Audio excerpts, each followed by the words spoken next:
Okay, good afternoon. I'm Harry Atwater, and on behalf of Caltech, I want to welcome you. I serve as Division Chair for the Engineering and Applied Science Division at Caltech. And we're here today to celebrate the history and the adventures of some Caltech pioneers who had a significant role in the story of electric vehicles and electric transportation. And so I'm really excited to be a part of this and to learn. And I just want to note that the nature of a Caltech education is to look and then finally to see into the future. And I'll tell you first about my very first experience with this. It happened long before I came to Caltech myself. In fact, I didn't even know much about Caltech at the time. It was when I was a graduate student at that other Institute of Technology in Cambridge, Massachusetts, in 1983. And a faculty member by the name of Carver Mead came to MIT. He filled up the largest lecture hall at MIT, 26,100 with people. And he started telling a story about biology and silicon and neuromorphic engineering and neural networks. This was at a time when there was no internet, there were no iPhones, there was no wireless communication. There were integrated circuits to be sure, but we didn't, it was very unlikely that you would have a computer of your own. And Carver was imagining not only a world where computers were ubiquitous and connecting us all, but were serving as models for the brain. That was remarkable. And that was one of the things that inspired me to learn more about Caltech and is ultimately responsible for why I'm here. And I think many of us here at Caltech have similar kinds of stories. And so this is a story that begins today with another Caltecher who saw far into the future, Ari Hagen-Schmidt, a chemist who worked with Arnold Beckman, and in 1950 was studying the precursors to photochemical smog and found, to his surprise, that hydrocarbon combustion was producing 80% of the components of smog in the LA basin at that time, and he was able to identify the precursors of smog and how they eventually end up as ozone and NOx in the atmosphere, and how they form, how the photochemical conversion, how the photochemical generation process works. And he also played a leading role not only in his science, but in his public policy, playing a founding role in the California Air Resources Board. So we're going to hear about some of the other figures that played a role in the early articulation of possibility, is best the way to put it, of electric transportation that was made possible by some Caltech pioneers. And I'm going to turn the podium over to Ketan Ranade from Toyota America, who's going to tell us about this story and introduce the rest of our program. So Ketan.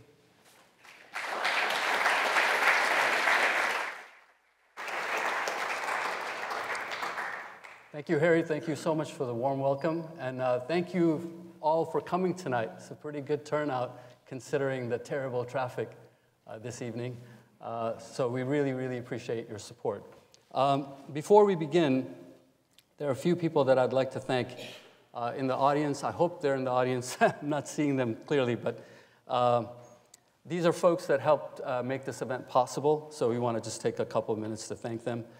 First, we'd like to thank Dean Case from the SAE.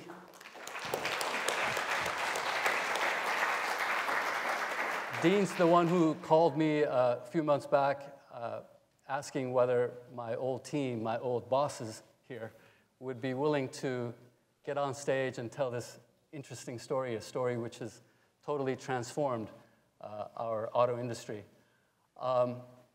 So, Dean, fabulous idea. Thank you so much for coming up with it, and we made it happen. Thank you. I'd also like to take this opportunity to thank Dean for all the work he's done for our engineering students. For many years now, as long as I've known him, he's been helping students get involved with hands-on projects like Formula SAE and the Baja race, and he's also helped them network with professionals once they finish so they can build a fun and exciting career in the automotive and aerospace industry. So Dean, on behalf of the engineering community here, we thank you for all you've done for our students. It's been magnificent what he's done. It's just been amazing. So second person we'd like to thank is Dr. Carver Mead. So I don't know if he's here tonight or not. No, I guess not, yes. But during the initial planning, there were many ideas floated on where the discussion took place, Cal State Long Beach, Cal State LA, this hall, that auditorium, but it was Dr. Mead who insisted that we have it here because this work is so closely tied with Caltech alum. So thank you, Dr. Mead. If you're listening on the live stream, thank you so much for allowing us to be here on campus.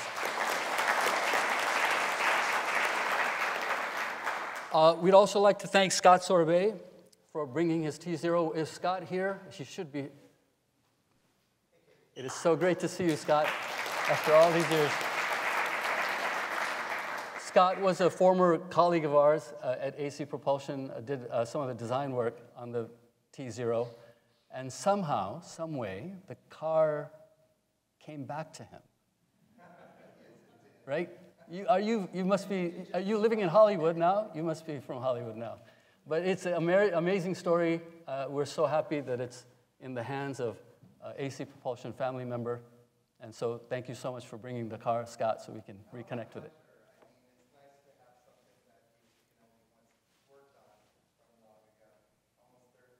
30 years old, yeah, exactly, yep. So we also like to thank the Peterson for allowing us to use their EV1.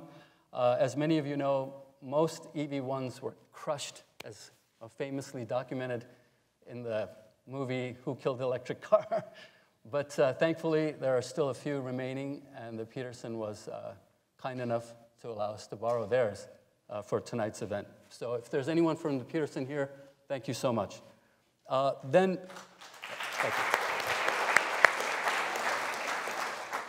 And then also a huge thanks to David and the rest of the Caltech team who planned this entire event. There was a lot going on here, not only the auditorium, but the flyer and all that. So David, thank you to you and your team. And then lastly, I'd like to issue a blanket thank you to all the team members that were involved in the projects we're going to discuss, right? In the slideshow that we've created, we've highlighted a few key people, but in reality, there are hundreds of people involved across all these organizations: Caltech, JPL, AeroVironment, General Motors, Hughes Aircraft, AC Propulsion, right? So each person played an important role. Everyone made a really important contribution. So blanket thank you to everyone that was involved in these projects. Okay? With that, blanket thank yous are always safe, right? I cover everyone. So with that, I think we can begin our discussion. So before I get into the questions with Alec and Wally, I'd like to talk a bit about the title of the presentation, the origin of electric vehicles. So last 3-4 weeks, I've had several people come to me challenging me on the title, saying, is that right? Ketan, how can that be true? Surely there must have been EV research going on all across the world, right? China, Europe, Japan. How can you say with confidence that your story is the origin? So our way of thinking, Tom's right here, sitting right here, our way of thinking is quite simple on this. This work we're about to show you led to the first production EV offered in America, the red EV1 that's parked outside. And this work we're about to show you also led to the most successful EV in America, all the Teslas you see running around. So it's quite simple, right? It's like a mathematical proof. I think those are big here at Caltech, right? If your work leads to the first ever, and if your work leads to the most successful ever, I think we can safely say this is the origin of the electric car.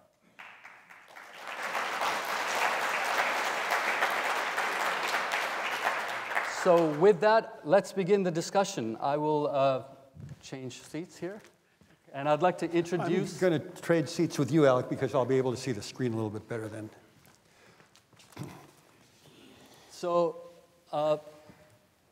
our first two panelists are Wally Rippel. He's been part of the university for a long time, finished off his bachelor's degree here, and then went to Cornell for a master's degree, right? But after coming back to California, he was a Caltech employee, JPL employee, and has been part of Caltech's history for many decades now. So, and then we have Alec Brooks, who finished his PhD here at Caltech, and also has been an important member of the university for many, many years. So before we start, Wally, can you just talk a bit about your time here at the university, and you know, when did you finish your degree, and what type of work did you do at the university once you finished your school? Well, I was a student here in the 60s, and actually it started out being quite frightful, scary. the undergraduate, I think it was tougher on undergrads, Alec, than on the grad students. I had B's in math when I was in high school, so I was really terrified my freshman year. So I won't say more than that. We'll save the comments as I go through. But all I can say is anyone who's gone through this, you do get through it. It started out a bit scary, though. It's quite difficult, right? Yeah. Always, yeah. Alec, how about you, your time at Caltech? A lot of good things happened at Caltech, and part of it was meeting some of the people. Some are here today, but the Caltech Student Shop provided a really good avenue to, like, I met Dave Sivertson there, I met Alan Cacconi there. We both turned out to be really important to what came after that. And we had great parties. We had Mrs. C's house over on, a few blocks away. We rented as grad students, and we had great parties there. So it was a fun place to be. And I learned about programming computers here at Caltech. Back then we used punch cards. And I still have a big stash of punch cards that I use every day as note cards. They'll never run out. There's so many, there's thousands of them. Neat stories. So there's a lot more here in the discussion. So let's start the discussion. So the first question I have for the members is on motivation, a driving force. I've been in the car industry for the last 25, 30 years now, and I've never seen anything really special happen unless there's a huge, motivation, driving force behind it. And so for me, it was my experience from my home city of New Delhi, India. I grew up there as a kid. This was 40 years ago. So, 40 years ago, when I was growing up there, the majority of people walked everywhere, or they rode their bicycle, right? Even highly educated, highly successful people got around mostly on bicycles, just like in China, right? If you look at photos from Beijing and Shanghai from 30, 40 years ago, even 30 years ago, people were mostly riding bikes, right? But then there was that transition from bicycle to scooter, the Vespa type, two-stroke scooters, then from scooters to larger displacement motorcycles, and now everybody is going from a motorcycle to one of those cars. That's what the streets of India look like now. When you have millions of people going to that mode of transportation, the result is the worst air quality in the world. It's that simple. And so this is what the air quality should look, the sky should look like. This was a picture taken during the COVID pandemic when there was a strict shutdown. No vehicles allowed. And you can see within just 3-4 days, it turned into clear skies. But this is what the sky looks like on a typical day. right? This is India Gate. It's kind of like our Washington Monument, if you will. So a big monument next to all the government buildings. But can you see it? Not really, right? That's the point. The air quality is just horrendous.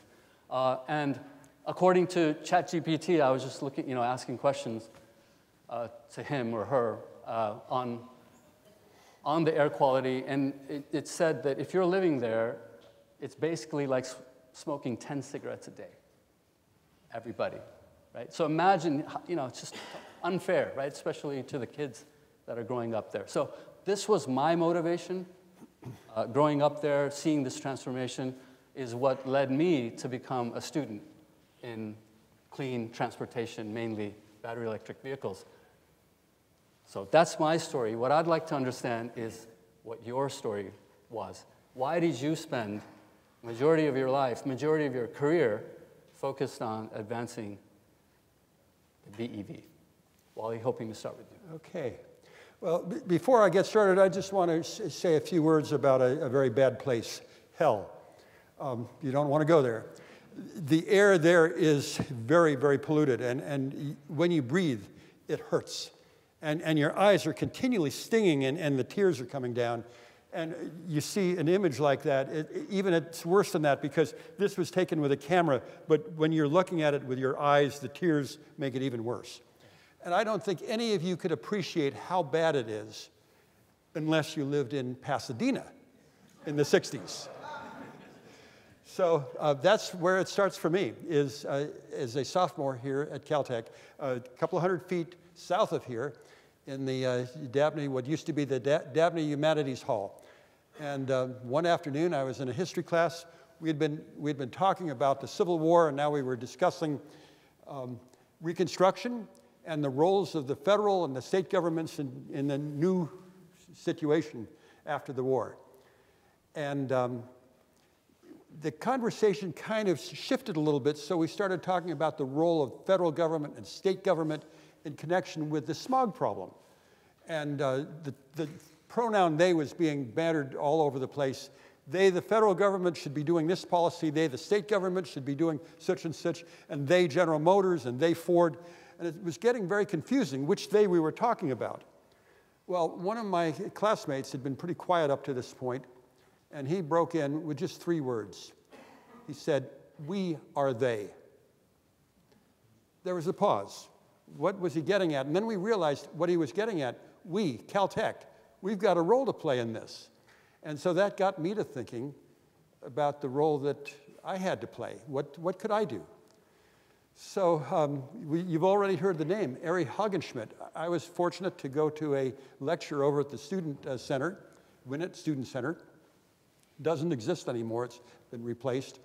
And he gave a talk about smog, just as you had mentioned. And I tried to follow some of the chemistry. I was a physics person, so chemistry was not my main thing. I got some of it, but what really stood out to me was that statement that 80% of the Los Angeles smog was due to the automobile. And at that point, I made the conclusion that the internal combustion engine really needed to be replaced. The question was, replaced with what? So my first thought was fuel cells because of the space program. The Gemini spacecraft used fuel cells to provide power for the capsule, and I knew that fuel cells would be used later in the Apollo program. So I thought, wouldn't it be great if I could get a hold of a reject fuel cell and build an electric car using a fuel cell as the power source? So I got a phone number of someone at JPL who would be able to help me. I called him up, Eiji Uchiyama. The first thing I learned, I was kind of embarrassed. I learned that JPL was part of the unmanned space program, and fuel cells were only being used in the manned space program. So JPL was not the right place to call. But Eiji had some information about fuel cells. First of all, they cost, what was going into the spacecraft cost several $1 million. I didn't have that at the time. Most students don't. And so then I learned about the longevity. The fuel cell might last, a month if you're lucky. And the power level was about 1/20th of what I needed to propel a car. But other than that, it would have worked great. So what next? So I got to thinking, looking around, and right here on the campus, I saw these electric vehicles. They were like golf carts, Taylor-Dunn. They had a top speed of maybe 15 miles an hour and a range of 20 miles. And so I knew that wasn't good enough, but I thought, well, maybe, batteries can be improved. But before I started thinking too much about the battery problem, I did ask a question. If all the cars in the United States, for example, were electric, what about power generation? And a lot of people have brought that up many times. So, in those days, we carried slide rules with us. And when anything would come up, we'd always do the calculation. I don't know if people still do that kind of stuff, but they did then, to figure something out. So I knew something already based on what Dr. Hagenschmidt had said. If 80% of the smog was due to cars, that meant that the power plants were responsible for no more than 20%. You could see I had some math talent. And so then the question was, how much would that have to increase? And I figured roughly that an electric car would use about 1/4 of a kilowatt hour per mile. And I saw how many cars there were in the country and so on. And the net result was that energy, the electricity generation would have to increase by about 20 to 25%. So that was my aha moment, because you'd go from where the power plants were no worse than 20% to maybe where they'd be doing something like 25%, but you've gotten rid of the automotive component of smog completely. So great. So now I thought I'd talk to some people about batteries, and I went around and I talked to a professor in electrochemistry about the possibility of doing research and making batteries better. And there was very little interest in it. The view of batteries then, and it still is, I think, for many people, is that batteries are messy. They're not scientific. So I thought, well, why don't we change that? I was kind of naive. Didn't work. But I thought, okay, well, I'm going to do something. So I decided I'm going to get batteries and I'm going to make an electric car. So the first thing I did is, after my sophomore year, I got a summer job. I earned some money. I bought a VW bus, and we'll be seeing that, won't we? We'll be seeing that next slide. But Wally, your motivation was very similar to mine. Yes. You were trying to solve a problem. And it was the same problem. Right? Yes. My problems were in New Delhi, India. Your problems were right here in Pasadena. Yes. Thank you. Yes. Yeah. Now, I just want to make a little aside here. What's interesting is things have changed, at least here in Pasadena. The success of cleaning up the gasoline car has been tremendous. So the issue is not a Los Angeles problem or a Phoenix problem. It's now a global problem with climate change. And one of the problems we have is that when you burn fuels perfectly efficiently, you don't see anything, because what's coming out the exhaust pipe is water vapor and CO2, and both of those are invisible. So we don't see with our eyes what we used to see. We're not motivated as much. We have to depend more on a cerebral effect to understand it, and that's a little difficult for some people. Understand. What a great point. Alec, how about you? Wally and I share the same motivation. How about you? Well, I certainly can remember growing up in Altadena how we couldn't see the mountains because there was so much smog. So that's certainly, of course, one thing. But by the time I was in college, I started getting interested in bicycles and what people call human-powered vehicles. I joined this thing called the Human Powered Vehicle Association.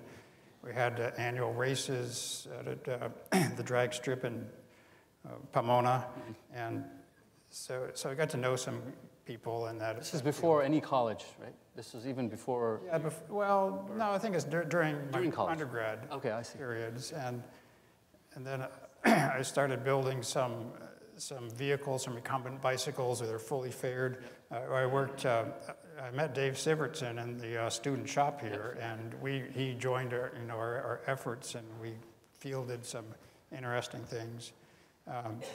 I ended up making a water vehicle too that was hydrofoils, human-powered only. So that one, we were just trying to set a speed record, and we got that one up to 20 knots on human power alone. So anyway, back to cars. I was a car buff, back as soon as I could get my learner's permit, and I always was trying to fix my father's car, like give it a tune-up or something. I probably made it worse. But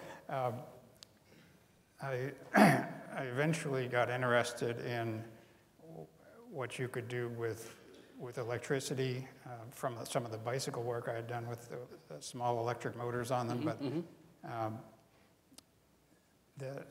it sort of developed gradually, and then when I got to AeroVironment after I graduated, one of the early things I got going was to see if we could get the Pasadena Tournament of Roses to have a human-powered float, and they were willing to consider it, and we contacted American Honda, and we convinced them to sponsor a human-powered float with, I think it had 10 people pedaling it. Oh, okay. And this thing weighed, we got it done, we put it in the Rose Parade, and we made it through almost the entire way.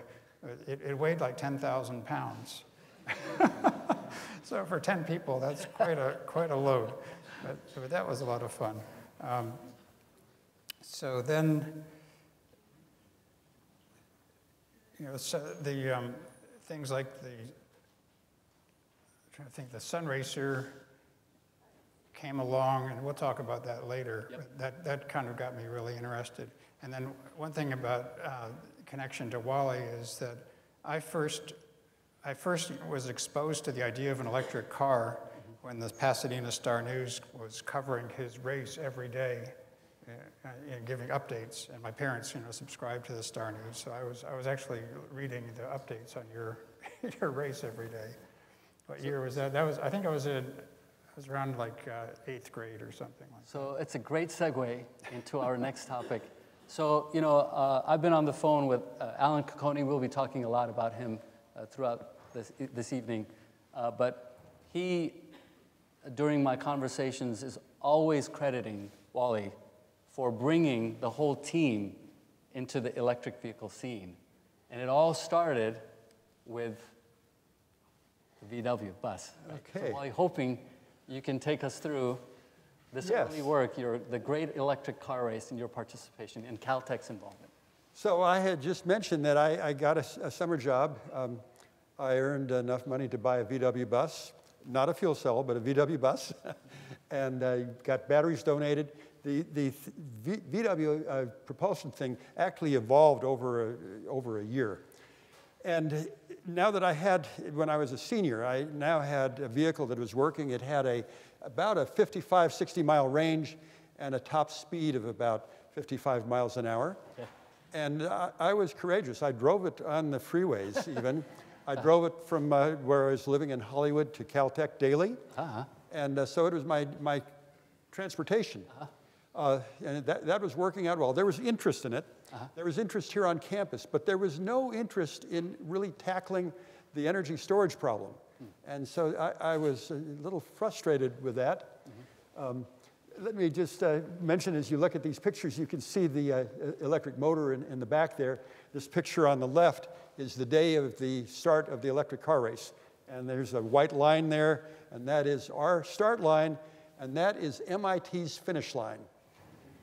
So at any rate, there was this frustration I had about interest in research. And so I thought of different ways of maybe getting people interested in working on the battery problem, and I didn't have any good ideas at first.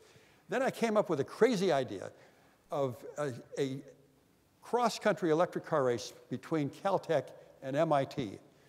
There'd be some interest there, and hopefully that would motivate research at both Caltech and MIT. So the problem was I didn't know anyone at MIT. I didn't know any faculty. I didn't know any students. So I talked to the Dean of Engineering here at Caltech, Dr. Fred Lindvall, and I shared my idea with him. And you know how that is sometimes when you're all enthused and you're sharing an idea and the person just kind of sits there, you know. And I could tell he didn't think that was such a cool idea. So I met with him several times. Each time I was enthusiastic, and he was, I think, being tolerant. And finally, he gave in. He said, Wally, tell you what, you write a letter, and I'll rewrite it, and I'll send it on to Dean Brown at MIT. He was doing that, to get me off his back. I was bugging him a lot. And that's, by the way, a good lesson, how to accomplish things. Don't give up. To bug people. Yeah. So I wrote the letter. He rewrote it. It got sent to MIT. And then I heard what happened. He made a mistake. The dean at MIT made a horrible mistake. He commented on this. Either he read the letter or he commented on it in the presence of some undergraduate students. And he said something like, this is really a stupid idea. And the students decided, how cool this is. The dean thinks this is stupid. We're going to do this. So that's how we got MIT sucked into it. It was just good fortune that happened. A student group was formed. They were able to con General Motors out of a Corvair. Of course, no one wanted those cars. They were unsafe at any speed. And they got $20,000 worth of NiCad batteries from a company called Galton. And so they were off and running. Now, they had a disadvantage. They had 3 months to put an electric car together. I had over a year's time. To make it. And by the way, I had developed a high-rate charger, a 30-kilowatt charger that was only occasionally used. It could charge the battery in less than an hour. And MIT developed a 100-kilowatt charger that would be able to charge their NiCad battery in 15 minutes, assuming the battery didn't overheat. And that's another issue, of course. So we worked out some rules. I wrote the rules originally, and at MIT, the person who was leading the project, Leon Loeb, he edited it. A few things were changed, but it worked out pretty well. We agreed we'd be driving and charging 24/7. There would be no rest periods. And part of the reason he agreed on that is because we had relatively tight schedules. We had grad school coming up. And so everything was set so that the race started August 26, 1968, 9 o'clock in the morning our time, noon MIT time. So simultaneously, the race started. And let's see if we have any pictures here. Before we get to the race pictures, Wally, can I ask a couple of questions on the car itself? There is a lot of battery here, huge battery box, right? What kind of batteries were they? So these are lead acid. Kilowatt hours did you have on these? These are lead acid batteries. There was about almost a ton, 2,000 pounds of them. Batteries, wow. And so that... Kilowatt hours level was how much? Kilowatt hours? Kilowatt hours, about 16 kilowatt hours. No one has 16 kilowatt hours nowadays. That's just enough for the cigarette lighter or something. So... and then what kind of motor did you use? The motor was a series motor that I'd gotten. Weighed, just to give you the idea of what's happened in terms of power to weight ratio, the motor weighed 200 pounds, okay. And it was good for about 20 horsepower. Yeah. So 10 pounds per horsepower. Okay. So hence the I worked very feverishly. One of the things I worked very hard on was a speed control, a thyristor speed control. Okay. And I had a couple of attempts, and I never got things working properly. So last minute, we put back a contactor controller so the car would accelerate with jerks. Okay. I was kind of embarrassed about that. But I did have, as I mentioned, a 30-kilowatt charger, thyristor charger. Yeah. Doing AC power conversion was a lot easier than DC in those days. Mm-hmm. We had only really the thyristor. It's a device you can turn on easily, but you can't turn it off very easily. And between the device technology and my limited understanding of how to make these things work, I wasn't able to do that. Mm. Later on, we had better devices, and I learned stuff, and so I was able to do that years later. Awesome. So let's take the audience through the race. So the first picture is when you started, right? Yes, and that's our race team. Yep. You can see me, I'm on your right, and Ron Gremben in the middle, and George Schwartz. And the rules required that all of us stay in the car at all the time. So we received all of the transportation across the country by the electric car. Okay. MIT had, something came up where they had to pile vast amounts of ice on their battery, and people were freezing to death. And I gave them permission to recycle or cycle drivers around so they wouldn't continually be in that cold environment. So they got to cheat a little bit, but they were being punished enough as it was. Okay. Okay. So that's yeah, and then when you're on the road, you were actually charging off of power.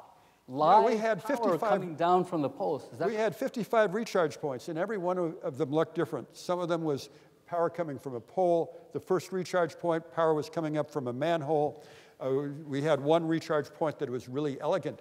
In Albuquerque, New Mexico, they had a power box. I mean, it looked almost modern. So each one was different. Here you can see it coming off of a pole. This right one was a place called Hector. Yeah. And you were looking at the entirety of Hector. It consisted of a truck and a utility pole. Sure. And then, sorry, you also had a vehicle with a generator following you. Yes, and if we used so that... what were the rules like? Like how the rules said if we used that generator, each time we used it, we would be penalized 1/2 hour. Okay. So here we are having to use it. We were driving from Kingman, Arizona to Seligman, Arizona, and we couldn't make it. You can see a slight upgrade. Yep. And so there was a problem there. You had problems, yeah. I've got the photos here. And now, so we got into Seligman, Arizona late. But before I tell you about our problems, I want to tell you about MIT's problems.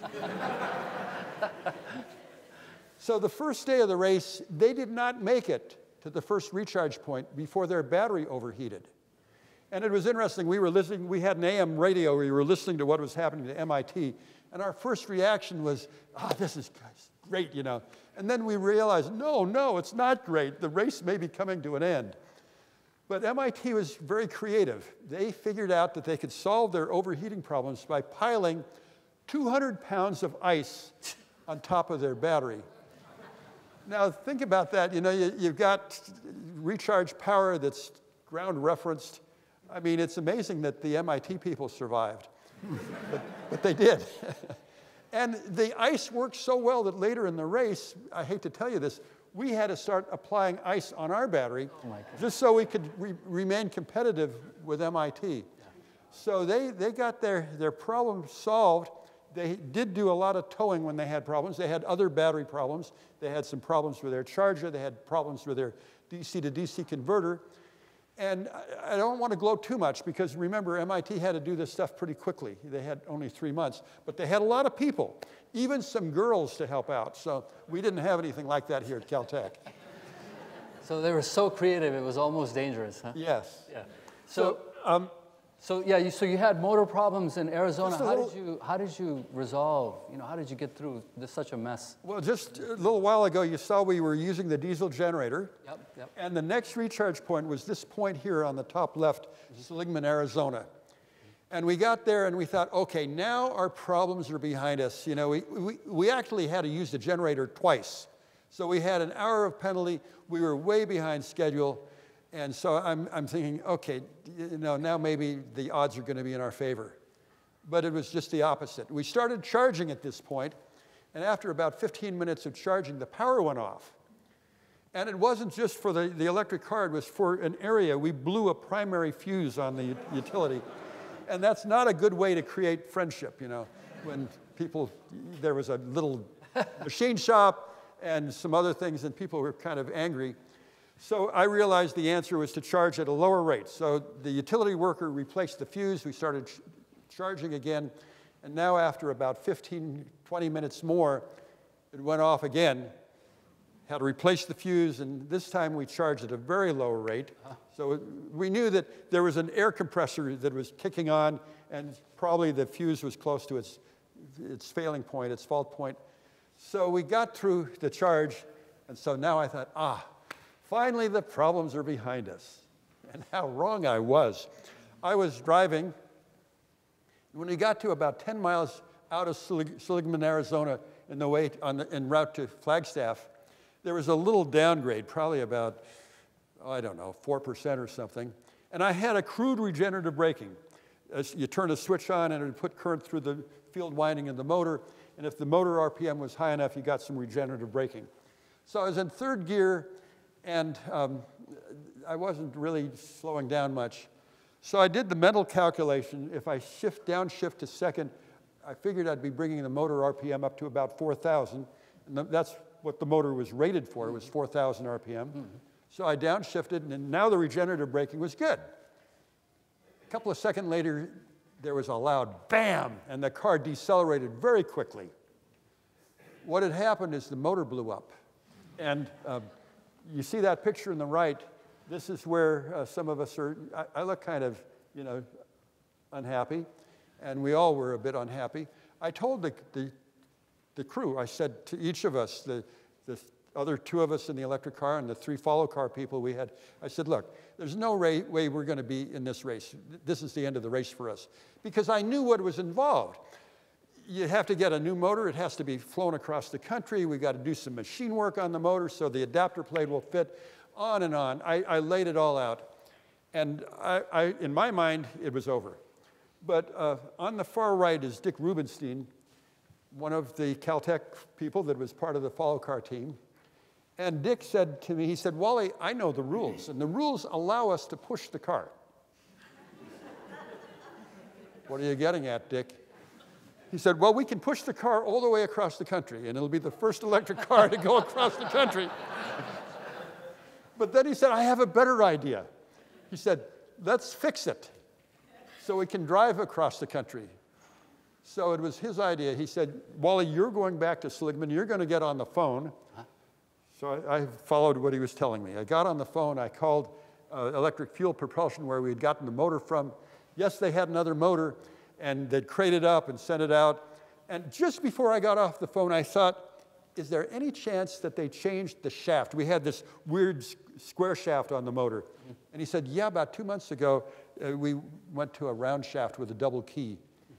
And I said, well, that's not going to work. He said, but we have some of the old shafts. I'll take the motor to a machine shop, take it apart, press the old shaft out, put the new shaft in, then we'll crate it up and take it over to TWA, on and on. And so all of the logistics had to be worked out of our picking up the motor at the airport, but I needed a place where we could have a machine shop so that I could drill some holes in the motor and tap them so that we'd be able to mate it with the adapter plate.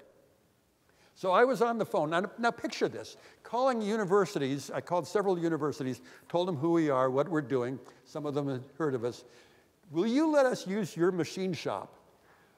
I was a better con artist, I think, than I realized. One machine shop head said, yeah, I'll let you do that. I mean, I don't think Caltech would let someone come in from the outside where they can cut off their hand, using a tool. So they let us use the machine shop. And it turned out the university that was Northern Arizona University, they were right near where our recharge point would be, so that worked out nice. And we were able to work out all these complicated logistics of dropping off the generator, of picking up the motor, hauling it from the airport to the machine shop, and then from there, 70 miles to where the car was left on the road. Ron Gremben, one of our drivers, stayed overnight with the car. So how long do you think we were out of the race? From the time the motor failed until the motor was, modified, crated, airshipped, then machine work done. How long? Yeah, how long do you think we were out of the race? 23 hours and 30 minutes. And that taught me what can be done with teamwork. I mean, I would have thought that the answer would have been at least a week. Yeah. So we were back in the race, and nothing terribly... These days it would be a couple weeks. Yeah, right, now that we have the internet, yeah. Exactly. So it was amazing what we could do without the internet. And we had slide rules also, that also helped. So Wally, we're going to have to speed it up a bit. One of my jobs tonight is to manage time. It's probably my biggest weakness. So if everyone will excuse us. I'll cut to the chase. We had some other problems, but I won't go into them.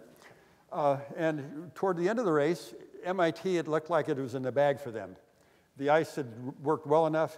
We had lost that, almost a day. And MIT was going to win the race. They were a couple of recharge points away from Caltech, and their charger failed. Diodes had failed. They replaced the diodes, and those failed again. And they figured there's a good chance that what's happening is a transient is coming from the charge point, so they decided to tow to the next recharge point, which they did, but they made a mistake. They left the car in first gear, and they towed at high speed, And so the motor, like mine, oversped. I think theirs was more spectacular. So when they got to the next recharge point, they had no motor, and by the way, they had no transmission either. When the motor failed, it locked up, and that took out the transmission. And of course, they had no charger. So they were not too happy. And they had to tow the rest of the way. You see here this picture. They towed across the Caltech finish line. Now that was the height of embarrassment. But they still, it looked like, would possibly win the race. And it was Dick Rubenstein that got after us. He did all the math. He said, we've got to cut down on time. You got to charge faster. I said, Dick, overheating problem with the battery. He said, no. That was in the first part of the race when you had the higher temperatures, the ambient temperatures are less. Yeah. We can charge at a higher rate. And he said, by the way, if we damage something, it's better to lose that way than to, not... Go out swinging. Yes. Yeah. So we got to MIT 7:30 in the morning. The president of MIT met us, greeted us. That was really great. But we were told by Machine Design Magazine, who had officiated and followed everything, we were told that we had lost the race by 2.5 hours. So at that point, we were very tired. We got to get some sleep in the men's dorm. And we had a press conference later that day. But when we were awakened, we were told that we had won the race by half an hour. It's amazing what a little sleep will do. And what had happened is there had been a math error. There's this 3-hour time difference between the two coasts. And 3 hours in the equation they had, 3 hours was used once, but it needed to be used twice. And so when you used it twice, we ended up winning by half an hour. So now this was great.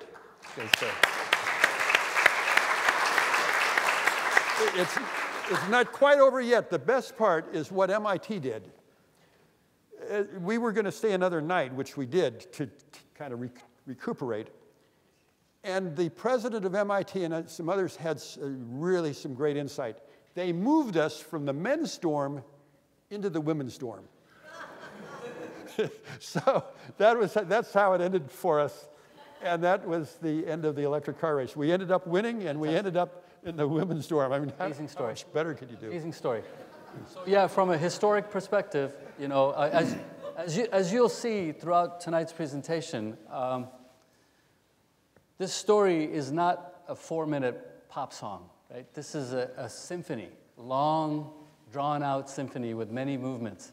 And the fourth movement was worked off of the third. The third built off of the second, right? So this is the first, you can consider the first movement of the symphony. There was a lot of learning, and Wally then is the one who brought everyone into the EV. Well, I'll keep things short. We're going to talk about what I did at JPL, so I'll keep that a little bit shorter. Let's do it quickly. Yeah. So I got to JPL literally as an act of Congress. In 1976, Congress passed an Electric Vehicle Act in response to the oil shocks that we had, and money was appropriated, and some of that money came to JPL. I had taken a job in Silicon Valley to work at Applied Materials, and I got to thinking about things with JPL and stuff, and I decided, I already had taken the job, I decided not to take the job. So I came back down and got the job at JPL. That was a risky thing, but I did get employment at JPL as a result of the Electric Vehicle Act. And so the first couple of years I was at JPL, I focused more on some battery stuff, improving lead-acid batteries. I worked with a fellow colleague, Dean Edwards, and we did some things that showed we could get about a 20-25% improvement in the specific energy of a lead-acid battery, thinner plates, and do things to compensate. I won't go into that. But after a couple of years, I focused then on the drive system, on the motor and the electronics. And one of the first things I looked at is, does it make sense to have an inverter drive? Nowadays everyone sees inverters as the right answer. Yeah. But there was a debate going on at the time of brushed motors, which were simple, rugged, versus AC motors or permanent magnet motors where you have complicated controls, right? Yeah, the inverters were very complex. Someone from DOE told me, he said, you'll never see an inverter put into an automobile. So that was, I wish I had a recording of that. So yeah, let's talk about, I think the biggest right? One of the most important patents you had during this time is this integrated charging. Yes. Right, linked to the inverter. So that after I concluded that inverters made sense, and there was some issue also of how do you program the inverter, what makes sense, and the idea came out of variable excitation, variable volts per hertz. People were all using constant excitation, so that the induction motor actually looked pretty much like a permanent magnet motor, and I realized that was not the optimal way of controlling things. And so there was, I published a thing about this variable excitation. At any rate, as I was doing this stuff, I got to thinking about being able to integrate the recharge. Now, going back to the VW bus, my original goal, as you know, was to have the electronic speed control. Mm-hmm. And I had already built into that the integrated recharge with a DC motor. Mm-hmm. And I couldn't do that because I didn't get that thing working. Mm-hmm. So now I was working with AC, and I realized that you could also integrate recharge with that. Mm-hmm. And it was a very simple idea, basically just the addition of a diode bridge going over to connecting between one of the phase nodes and the negative bus, and you keep that third pole de-energized and use the other two poles as a boost mode switching regulator. And if you do it right, you have unity power factor charging. And so there was a patent that was issued to Caltech. Also, I realized there was better ways of doing heat transfer. In those days, most of the electronics people were using extruded aluminum heat sinks. Mm-hmm. And I realized that the aspect ratio is completely wrong. You had these long fins and relatively small cross-section. If you could reverse that, so you had a large cross-section for the airflow and a short distance for the airflow, then you could put the fins closer together and you'd have a large improvement. So I invented something that's called the split feed heatsink, air feed heatsink, where air goes down and it does a right angle turn, as you're seeing. And that I invented for use in inverters. And the idea could also be used in electric motors. Yeah. But the idea ended up being used in laptop computers. And Caltech had this patent. They didn't do anything with it at first. The patent finally expired. But a company bought the patent for over $1 million from Caltech, so Caltech got some return on this stuff. And they went after the people retroactively that had violated the patent. They were able to do that. Okay. So that was an interesting thing. So that enabled us to make motors and power electronics smaller. That idea was used directly or indirectly by a lot of subsequent things. The other big thing when you were at JPL is you created a proposal, right, with Dr. McCree. Yes. Could you speak a bit about that? Because that'll be a good segue into the work that Alec. So, you know, this technology was developed. We had funding from both DOE, from EPRI, Electric Power Research Institute. But I was frustrated because I didn't see it going anyplace in terms of, you know, getting into automotive production or anything. So I heard about a company in Monrovia, AeroVironment, that had done human-powered flight. And I thought, now, wouldn't it be great if we could team up with them? They obviously understand aerodynamics and lightweight structures. And the work I've been doing, I don't understand that stuff, but I understood propulsion. Motors, yep. So I got together with the founder and CEO of AeroVironment, Paul McCready. Dean Edwards came with me. He was wearing the battery hat. I was wearing the hat for all the propulsion stuff. Dr. McCready is also a Caltech, right? Yes. Thank you for mentioning that. Yes. 50s or 60s. Yes. Yeah.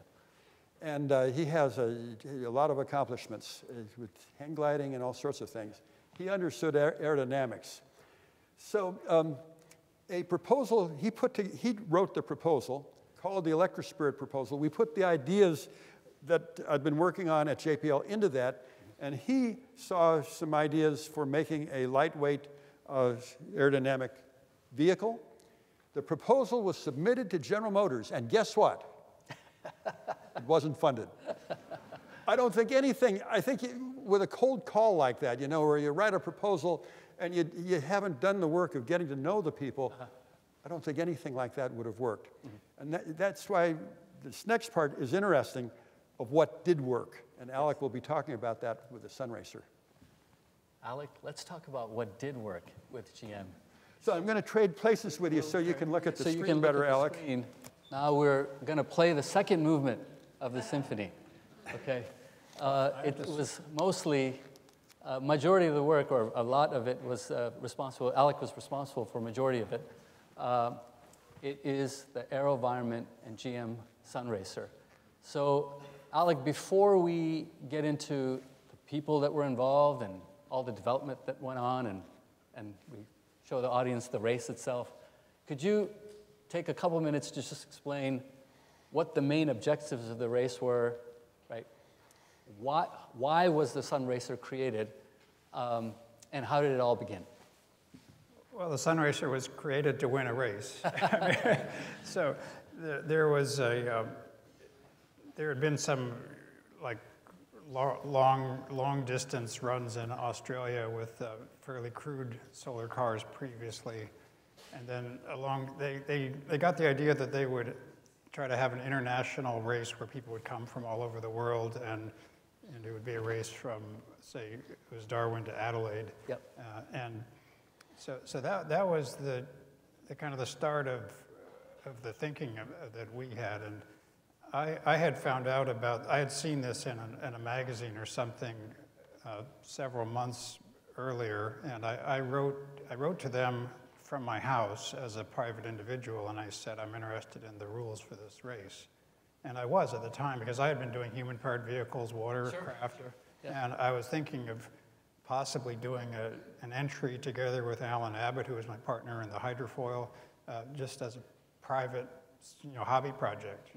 And we had done stuff that, I'd like to do projects, but then they sent a request, or they sent this package directly to GM or Hughes at one point, so that they got it, and I think it went to Howard Wilson at Hughes, and he found some interest in that, and so Now, Hughes was a division, or not a division, but it was part of General Motors at the time. Yeah, General Motors owned them. Yeah, it was Hughes Aircraft Company, purchased by GM.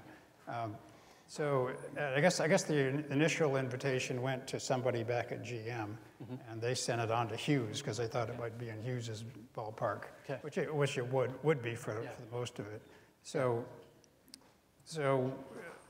it made it to a man called Howard Wilson, who was nearing the end of his time he was about to retire in a few years. Yeah, and so, but he was really quite interested in this, and he was just talking to people at Hughes, and one of the people he talked to was Ed Ellion, who was a Caltech graduate at about the same time Paul McCready was at Caltech. So he recommended that Howard Wilson go talk to Paul McCready, because McCready had this, lightweight vehicles and airplanes and stuff. So that was how the connection was made. Okay. And so that was very fortunate that happened that way. Yeah. And so they arranged to come to AeroVironment and have a talk with us. This is your first meeting, yes, right? Well, no, this is not the first meeting. The first meeting was a week or two before this one. Okay. So of course, AeroVironment was very interested in this because, number one, it'd be great business. It'd be a lot of money, but also it was a very, very exciting, possibility. I was really interested in this. So we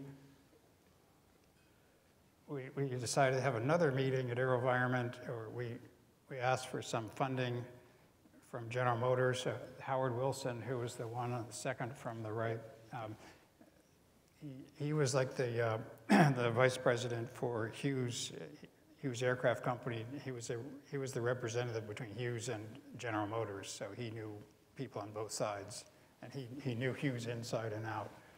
So he asked General Motors senior management to give him $100,000 to do a short, few-week study on the feasibility of this and what it would take to actually do something that would win.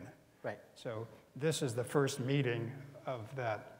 Right. We actually have a video not the next slide, but the slide after, that shows what that 3 weeks was like at AeroVironment. So we'll play that shortly. Yeah, so The other key person, of course, is your college buddy, your shop buddy, Alan Cacconi. yes. So hoping you could Yeah, I can tell explain us his involvement. connection. I knew of Alan Cacconi from my Caltech days, but he came to see Paul McCready one day trying to get AeroVironment interested in his small electric-powered airplanes or even gas-powered airplanes that he had been working on and had some fairly interesting things. But he didn't want anything whatsoever to do with anything military, which AeroVironment didn't mind doing things with military, so it wasn't a great fit. But around that time, we were looking at getting a job to make a replica of a flying pterodactyl that would be wing flapping and controlled in this. And so that was something that Alan was interested in, and he was probably uniquely qualified to do the kind of electronics that was needed in autopilots and that sort of thing. So I worked very closely with Alan on that project for, I don't know, probably over a year. Was it pterodactyl for a movie or a documentary? Or what Well, was it for? It was for the Smithsonian that was going to appear in a documentary about these old flying creatures. Okay, yeah. So yeah, but it had funding from the Smithsonian. It was well funded, but it was an extremely difficult project because it had no tail. The wings could move forward and backward, and they flapped. So the flapping also had torsion, and so we had to have servos that controlled the torsion, and then the flapping motions had to be put in there. So it was a complicated, and the head out in front was swiveled, and that was had a feedback control to keep it from flipping around backwards and falling out of the sky, which it did quite often in our test program. But Alan made a very powerful servo, and he was able to get it to work well enough to have it fly straight. And then it was going to be in a movie called On the Wing. It was an IMAX movie. Yep. So that was kind of the final straw for this thing, is that we went out and did filming with one of those big IMAX cameras that burns through huge amounts of film a second, you know. But they got the footage they wanted, and they completed the movie. So that was the end of that. So that was your first project with Alan. Yeah. It was a pterodactyl. Yeah. So to the audience members, if it wasn't for a flying pterodactyl, maybe you're not coming here in a Tesla. Yeah. Isn't that crazy? So. And then so this thing with Hughes came about right around the time that the pterodactyl was winding down. So it was a good fit, and Alan was a really good fit for doing a solar car. Sure. So we brought him on board as a consultant. Yep. And gave him a nice contract, a long term, and he jumped in and got to work right away. I don't know how many of the pictures are in here, but I forgot what that one is. So this is in Detroit, right? When you flew to Detroit to work with a permanent magnet motor developer? Yeah, I was at General Motors Research Lab. Yeah. So Alan had built a drive inverter, and General Motors had a motor. Yep. And I actually took Alan on a business trip, which he doesn't do very often. Yeah. We flew to Michigan, and we went there to their lab with Nady Bolus from GM. Yep. And we got his inverter hooked up to the motor, and it actually started to work, and we got it running, and we had it going, and there was a torque gauge on there, and it was running, and everything was fine, and then all of a sudden we saw the torque drop down to 0, or nearly 0, and we said, what's going on? And it turned out that one of the magnets on the rotor had broken free of the shaft in the middle, and it was being scraped around and around on the inside of the motor, you know, it's absorbing all of the torque that was being generated. So that wasn't Alan's problem, that was GM's problem. So they had to go and solve that. I think they put a winding of fiberglass around it. To make sure the magnets were so that part of the rotor, right? That fixed it, and I think there's later a picture of the motor. And Yeah.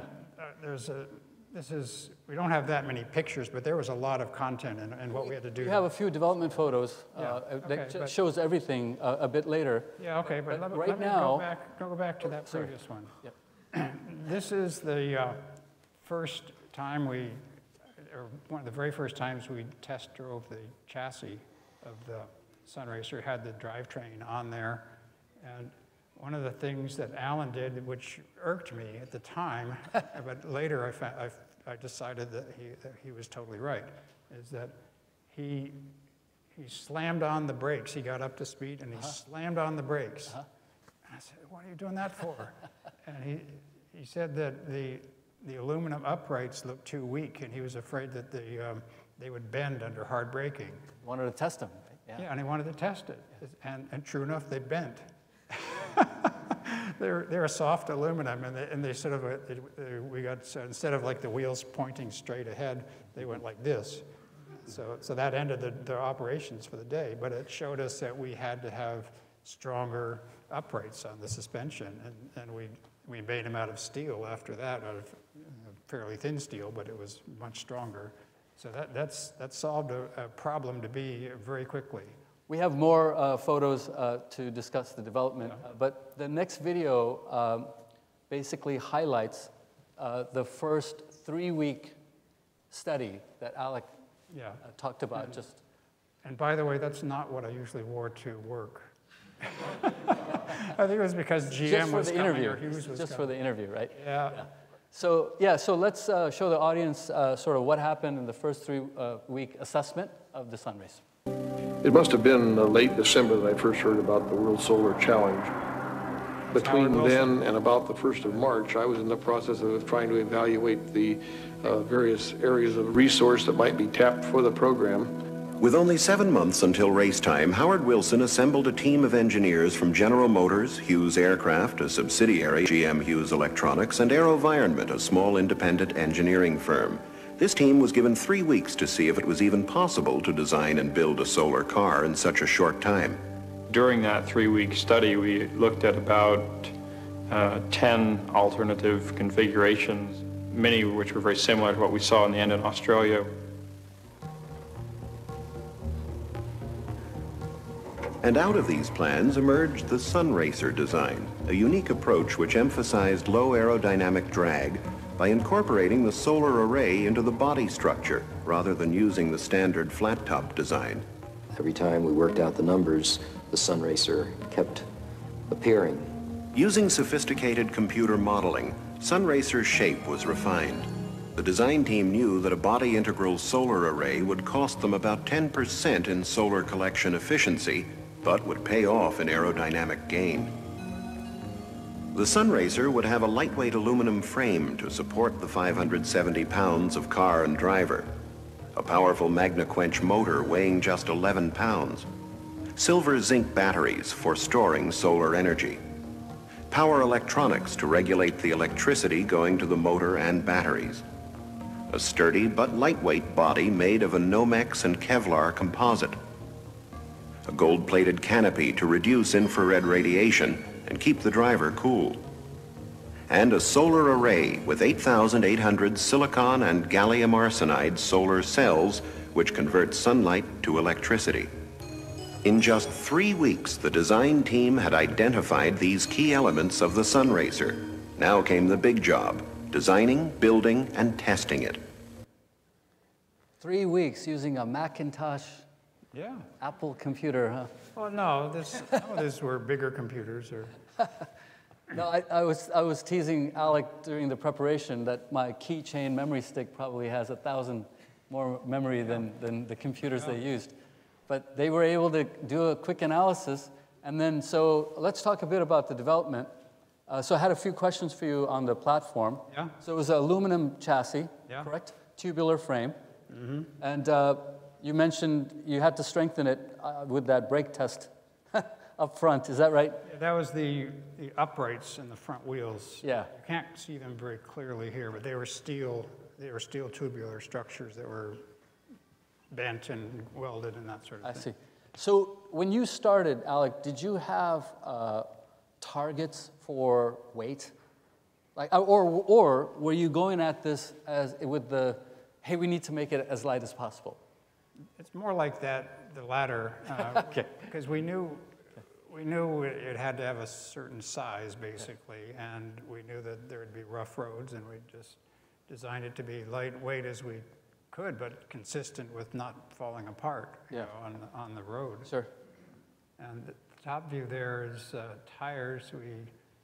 We hired as a consultant this professor from Cal State Long Beach who had been involved in Human Part Vehicle Association. I think he even was You're the president, right? Yeah. That's Chet Kyle. So he helped us pick the right tires for the job, and he actually fabricated the wheels. They had a certain amount of, it was fairly rough roads in Australia in some places, so they had to be very strong wheels. And I should also mention that the car was driven by one wheel, the left rear wheel. One-wheel drive. One-wheel drive, yes. Yeah. That was because that would do the job just fine, and it made it simpler. And you can see that's Paul McCready, and the one and only time he got a chance to drive the car. That was out at the at one of these shopping centers in Pasadena, or over by those big ones. We took it out for the very first time, and he got to try in there. It's fantastic.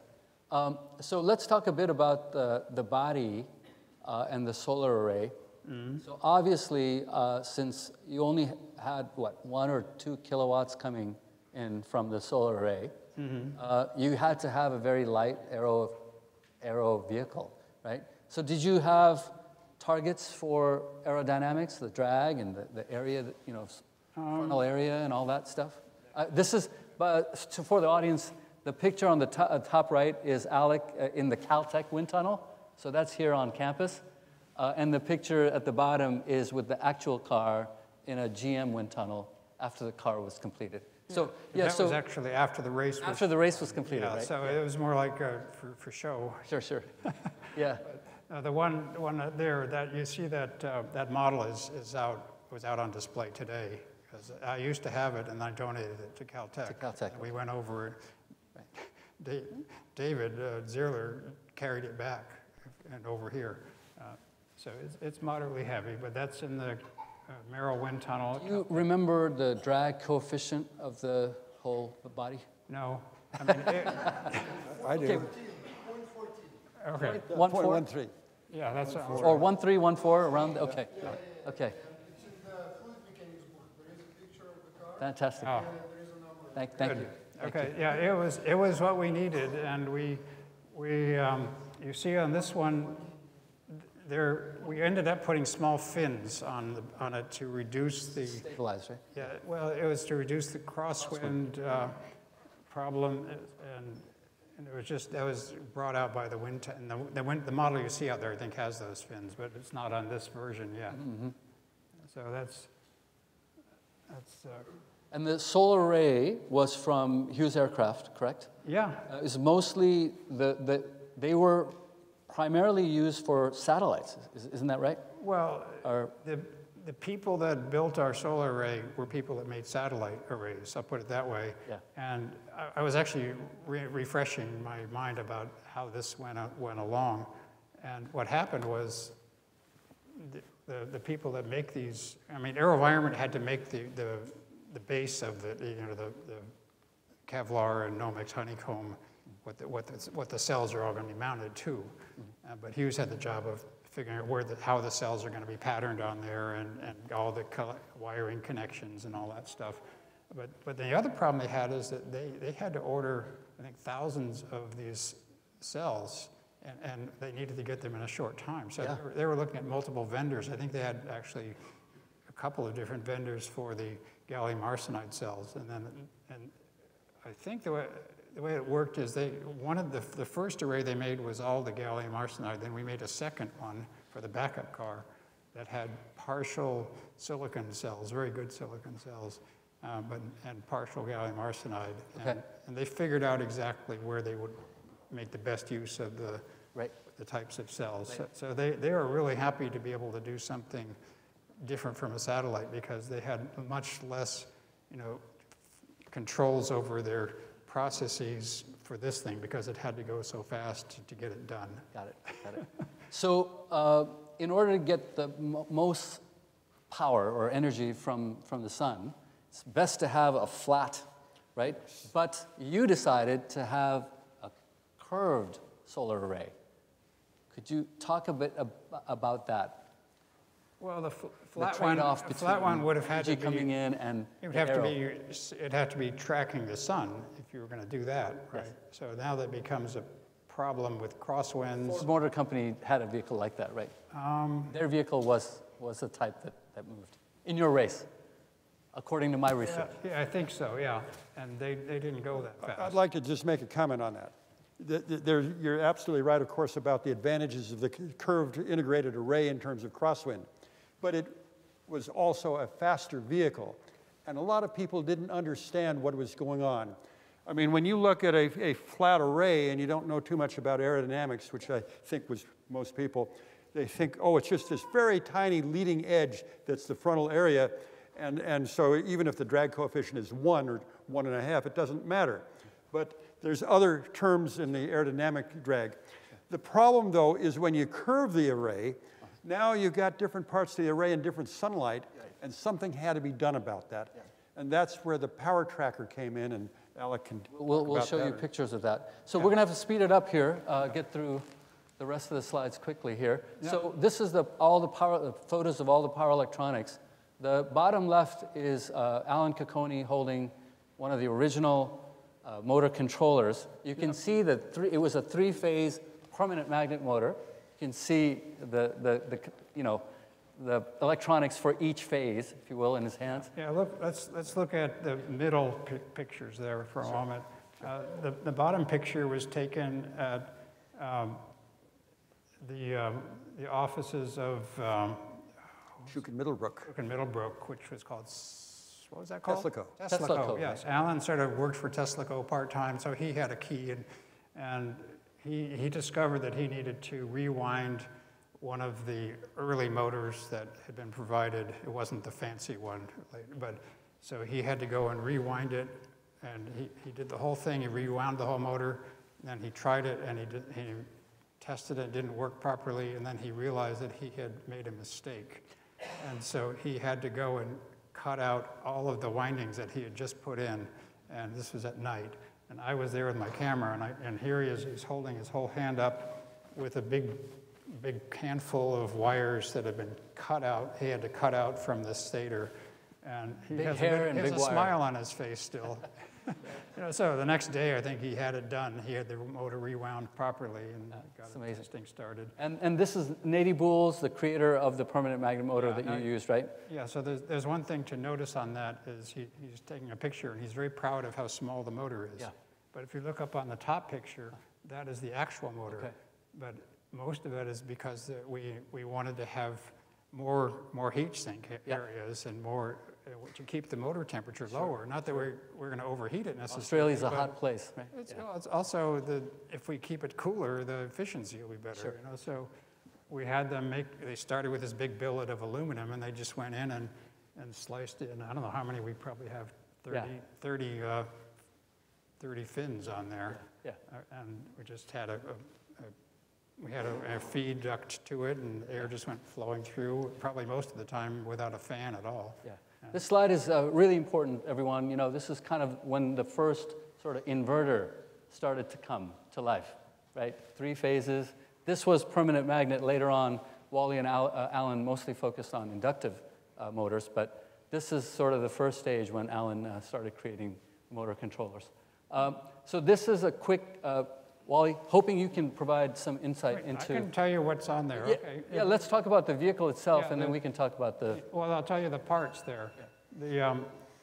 The large orange box there is the battery box. Right behind that, there is an aluminum vertically standing box that has the motor, the electronics for each part of the solar array Yep. And it fed that into the overall system bus. Yeah. And then the one that looks like a flat pizza box with some little... Was the motor controller, right? That was the motor controller. Yeah. And then the motor is actually back, shown here, right? I'll is point to it with in the laser back. pointer here. Yeah, the motor is see the round thing? Yeah. That's the motor encoder This is the attached to encoder. the back of the motor so that you know what angle the rotor was at. And then there was a chain drive connected to the motor that drove the left rear wheel. Yep. So one wheel drive, and this, it could still steer okay because there's only 1 or 2 kilowatts, correct? Yeah. Yeah. Okay. Well, let's go. Oh, sorry. So you had to now transport this vehicle to the race. So this is a funny story, right, Alec? If you want to. I didn't. Most of the team went on a flight a little bit before to get things set up in Australia for the Sunraycer to come. Now, I was able to get a special deal on getting the Sunraycer there. I could take it on as my carry-on luggage. Yeah, this is Alec's carry-on luggage. 2 cars in a trailer that had to be shipped in through the cargo space. And he flew with the pilots there to Australia. I was the only passenger on the plane, and they were very cool about it. And they knew I was interested in airplanes too, so they let me come up by the cockpit and they told me what they're doing. It's a great story. So we're running a bit late, so we'll go through this video, and then the rest of the photos we'll cover very quickly. Okay, this is a 2-3 minute video to show everyone here what the race was like. You know, basically the day-to-day, what the team was going through, okay, during the race. So this is just from the first day itself. Okay.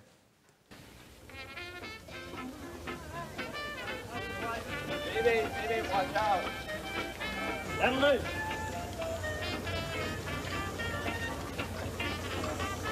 And Hans, what is your guess as the top speed of the leading cars? Well, I believe that if we crack an average speed of 60 kilometres to Adelaide, we've cracked the world record that is so mind-boggling that none of us can understand just how the sun can do that just shining on a car. 5 seconds, 4, 3, 2, 1, go! There was very much of a crush at the beginning of the race. The benefit of the pole position wasn't the fact that you were just that much ahead. The benefit of the pole position was that you could get out of the mess.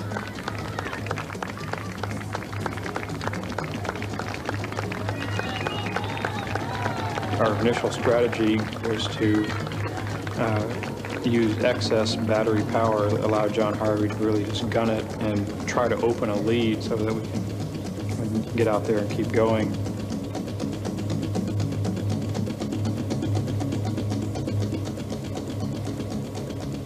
John Harvey flew off at 60 miles an hour, leaving the others behind. The Mauna Loa from Hawaii gave Sunraycer a good chase, at least initially. It was followed closely by the Swiss car, the Spirit of Biel. Behind them came Australian Geographic's Team Marsupial and the Ford car, Sunchaser.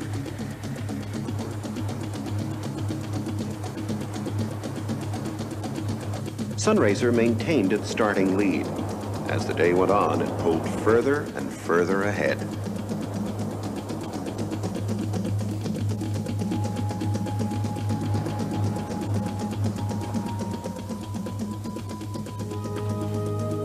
All cars were required to stop by 5 o'clock.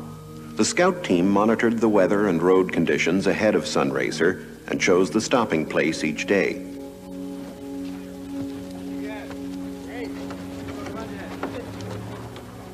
While camp was being set up, the race team went over the car to make sure nothing was wrong with the electronics, frame, body, tires, or wheels.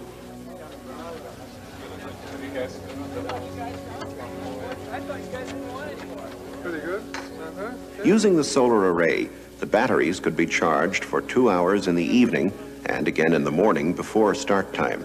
In case the sun comes out, we may dodge it 4 feet ahead, 6 feet back. 4 feet? But right now, it's 4 feet. Have we marked the place? By the end of the first day, Sunraycer had traveled 323 miles. The second place car, the Spirit of Biel, was over 70 miles behind, followed closely by the Ford car. The Mauna Loa had dropped to 4th place after exhausting their batteries trying to keep up with the Sunraycer. So that was what it was like during the race. They opened up a huge lead the first day, and that kept going day after day. And so in the end, they won the race by a day and a half. Yeah, a lot of distance. And Paul McCready was quite active during the race in figuring out how much battery power to use up depending on what you thought the cloud situation was going to be. Like if you could use up batteries to get into a part where the clouds weren't strong, so you could get more sunlight coming down. So he was quite involved in those calculations and figuring out how much. So I had to skip a couple of slides just to make up for some time, but wanted to talk about the key learnings. Obviously, there was a huge learning on materials and efficiency, aerodynamics, lightweight construction. But I think the biggest win or accomplishment was the team collaboration and the link that AeroVironment was able to form with General Motors, right? Which led to the third movement of our symphony, right? The AeroVironment impact. So I hate to rush this because it's such an important car, but we're going to have to go a bit quicker. So Alec, quickly, if you're able to just highlight, what were your main objectives with the car? How did you get involved with GM? And how did you convince them when they're making a ton of money on selling gas SUVs and trucks? How did you convince them to make a concept of an electric car? Well, first of all, Howard Wilson and I decided that it would be really fun to go do a brand new type of electric car that had all new ideas almost into it. And Howard Wilson was very smart about this. He took me to all around GM. We went back to Michigan and we asked for people's advice. We didn't say, we want to do this, here's our plan.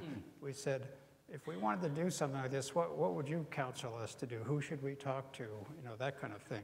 And we just kind of slowly built up support. Like, people would say, oh yeah, they came and talked to me, or, so by the time we put together a real proposal, it was pretty well received, and we got funded to do this.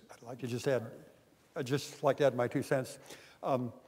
Right after the success with the Sunraycer, Alec called a meeting, and he and Paul McCready said, now that the iron is hot, we've got to strike. The iron being hot means that GM, maybe we can get something going with GM as the next thing. And I had, with the electric spirit, I was enthused about the performance car. Paul McCready had a vision for a delivery van. And I thought, oh my, we're not going to, this is going to be frustrating. That was not a big. And Alan wanted to do something that was performance. And so there was this meeting where we discussed this, and out of that meeting came the decision. I remember it as a consultant. Propose performance-focused. There's probably some different memories here, but this is what I remember that took place in January of 1988. Yeah, the thing of the delivery truck, that never reached GM. Right.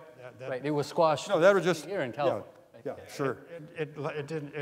It failed right away. Howard Wilson. And as I said, without the Sunraycer, you could have done anything and it wouldn't have worked. The Sunraycer was what opened the door at General Motors. When you win a race against your competitor, which was Ford, they were in second place and you beat them by a day and a half. I mean, how many races do you beat somebody by a day and a half? Opened the door for other projects like this. Yeah. Absolutely. So quickly, your thoughts on the development. What were your key objectives? Key goals. Well, why did you select the body? You selected a 2-seater, fairly aerodynamic car. It was, you could talk 2-seater was easier than a 4-seater. That's only 2 doors. I mean, it's a smaller car. It's just everything is more control.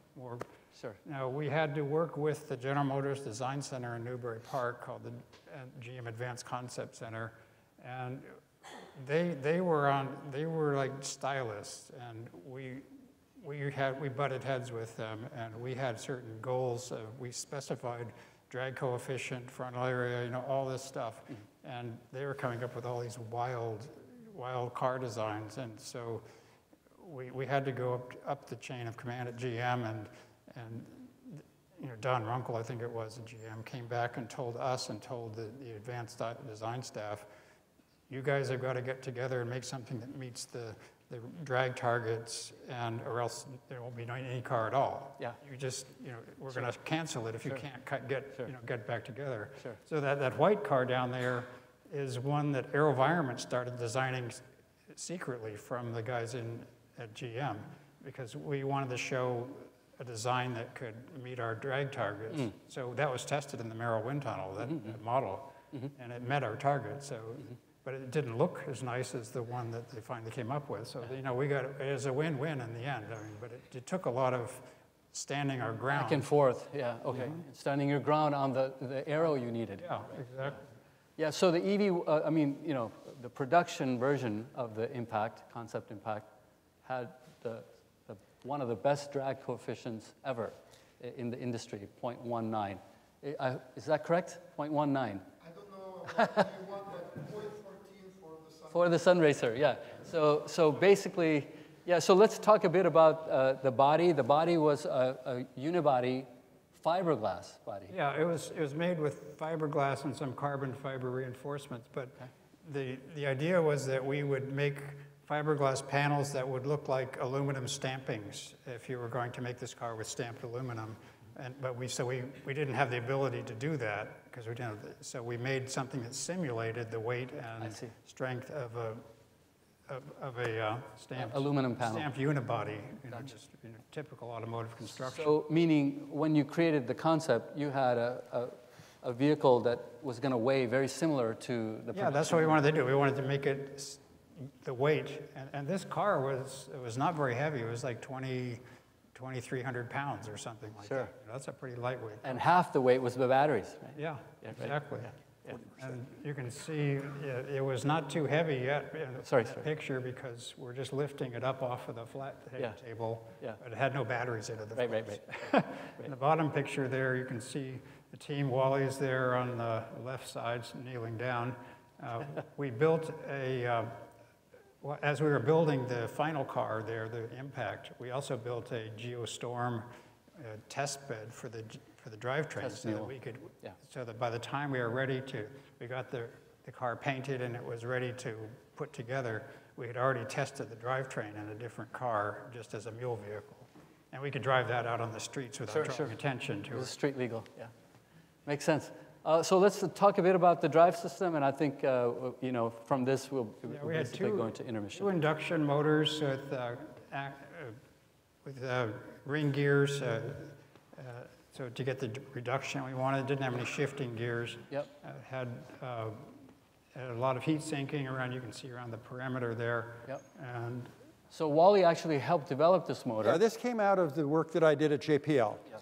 And one of the things that's really amusing about this is, why did we have two motors? Yeah, why? Why not one? That's a good question. It wasn't that good in the end. I mean, one of the problems was if you're accelerating hard and one of your inverters trips off, you get a huge torque steer. Yeah. Go into the sidewalk quickly, right? Yeah. So the question still remains, why did we have two motors? And there are a couple of reasons for that. Alan did not feel comfortable going directly to 100 kilowatts. Alan's philosophy in engineering is very conservative, and that's why he was successful, is he didn't try things beyond what he felt really comfortable doing. Yeah. But there's also the issue of the dynamometer. I designed and built the dynamometer, and a 50 kilowatt dynamometer was easier to do than a 100 kilowatt dynamometer. So this was matters of convenience. One of the possibilities for this dual motor system was that power steering by purposely varying the relative torque. Left vector, right. Vectoring, torque vectoring. The Impact itself was so lightweight that you didn't really need that power steering, but you could envision like a bigger truck or something where that would actually work. Interesting. Yeah. Very good. So yeah, this is the close-up shot of the inverter. Wally and Alan created a patent, right, for the... Yes. So with the two motors, now the inverter itself, the hardware of the inverter was fairly standard. There were two of them. But since we had the two inverters, this gave us a unique opportunity to do the integrated recharge. And I started this integrated recharge stuff at JPL. Alan was inspired by that, but he did it better than what I did. And in the process of the changes Alan made, you now had something called the capability of V2G. You could feed energy back to the utility. What I had done at JPL was unidirectional. What Alan's version was bidirectional, and this is the patent for that. Yeah, just a quick, for those of you who are not familiar with EVs what Wally's talking about is where the inverter, the box that drives the motor, is also a charger, right? This is it saves a lot of money. Creative, and it would save a lot of money. It saves a lot of money. Yeah, so when I was working there, I thought that this was one of the greatest ideas because on the vehicle, not only did you have a really powerful drive system, but you also, the vehicle was the charger. So you don't have to worry about public charging so much, right? Now, this is not being used in America, but it is being used in Europe, and Renault is using this technique. Yep. And your thought is it's going to I think so. Point we'll see. To the cars here in America. I think so. So this is just a quick race. You could see how fast, even though it was 100 kilowatt, one on 50 kilowatts on each wheel, you can see this is where the performance, even with some of the fastest cars, 300ZX was a fast car in those days, and it was faster than that. I'd point out that that car was, the one on the top was shown at the Los Angeles Auto Show, and I forgot the year, but 1990. 1990, and we drove it in the Rose Parade that year too, or the one that was closest to that. But when we talked about the specs of the car, those were all confirmed by test, even though it was not that long ago. We didn't say this is our targets. This was proven acceleration, proven range, that sort of thing. Awesome. Yeah, so I've just highlighted some of the main accomplishments from both the impact concept and the production EV1. Of course, as I mentioned in my opening, this was the first production EV made in America, sold by GM. It was fast, it was fun, it was fairly good looking. All the Hollywood stars were into it. And it was one of the most efficient cars ever created as well. So it had speed and efficiency together, right? And it was mainly because of the motor. Yeah, and I'd say before the EV1, the general perception of electric cars is that they were golf carts. You'd like here on campus, maybe a little faster, but not much. And so this was something new. It took people a while, though. The EV1 didn't fully convince people. It took people a while before they caught on that electric vehicles were going to be the muscle cars of the future. So that ends our first session, first half. We'd like to take a 15-minute break. Thank you. Hi, everyone. So why don't we begin? Hopefully, you had a nice tea and snacks outside. Why don't we begin the second half now?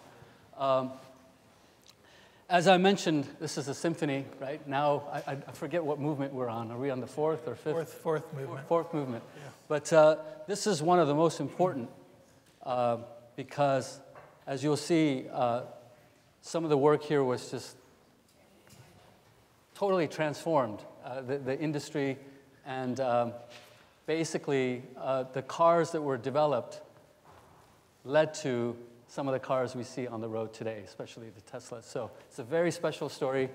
We'd like to begin by talking about some of the key people. So Wally and Alan started the company. They're the two co-founders. So I'll have Wally talk about the initial vision and objectives of AC Propulsion. Good. Am I mic on? Okay, good. Mic is good. So Alan actually came to me. I was at AeroVironment. I had left JPL, and I went to AeroVironment with the understanding that I was going to be working on an actual production car. And shortly after I was at AeroVironment, I found out that it was something different. There was a change in the contract. We would be supporting hybrid vehicles, but not electric vehicles. So there was a disappointment in that. And Alan had been, as you know, a consultant to AeroVironment, and he saw the handwriting on the wall. He was not very encouraged So he left the consultancy with AeroVironment. And Alan wanted to do something. I wanted to do something too. You know, that had been my frustration at JPL of why I came to AeroVironment with the electrospirit, and then later why I joined AeroVironment was to see something happen. And so Alan talked about the idea of forming a company. I encouraged him that we do it in the right way. He wanted to work out of his home. I felt, let's do this right. Now, here's where I was not too astute. I thought I'd be able to raise capital. I'd never done anything like that. And I was not able to. I had contacts. I thought I could encourage people. We had, you know, behind us now, accomplishments. Sure. And so AC Propulsion started out in a very tenuous situation. Alan put money into it. I was not getting money out of it. So it was a difficult time for me. And with a family and everything, toward the end of the year, 1992, I had to leave. But there was that vision that I had, and Alan had, that this could change things, that you could make cars, electric cars, good enough that people would want them, not just because they were electric cars, but because they were fun to drive. And I think, Alec, you shared in that vision so much, the idea of not just an electric car, but a car that would be fun to drive. And, oh yes, it would be electric, by the way. So that was our vision, and that's what got AC Propulsion started. Amazing. Okay. So a bit about Alan Cocconi. So Alan, we've talked about him quite a bit already, was also a student here. He actually grew up in Europe, right? He grew up in Geneva. His father was a theoretical physicist at the CERN Observatory in Switzerland, and his mother was a theoretical physicist at the CERN Observatory. And so, as you can imagine, you know, science was one of the languages that they had at home. So from very early on, I think he was in the right atmosphere to become. But he didn't become a physicist. He became an engineer. He became an engineer, right? Wanted to solve problems, right? But you know, I'm sorry. You know, we're disappointed he's not here with us. You know, we really wanted him here, but it was a truly, I think, for all of us, an honor to be associated with Alan, and it's amazing what he achieved during this time at AC Propulsion. I just want to say something quickly about Alan, since he's not here. I can say this behind his back. Sometimes, you know, you have an idea and you explain it to somebody, and you've got to go over things, and it takes a good while to, you know, other engineers communicating. With Alan, I'd have an idea or something, and I'd lay it out. He understood the idea so well that before I finished talking, he was already showing me the weak points of what I was doing and where I'd have problems. Amazing. He pictures things, understands things very, very rapidly. Yeah. When I was working there, you know, I was just in my 20s. You know, I'd come home a lot and tell my family, you know, this person's incredibly special, right? I used to say, I think I'm working with the Picasso of power electronics, and my family would say, right? But after all these years, right, we realized he's kind of at that level. You know, his work was so special that it sort of went from engineering to art. You know, I think we have. So yeah, so we all were very, very lucky to be with him during this time. So a couple of other people. So Paul Carosa is also owner of AC Propulsion, one of the original. Yes.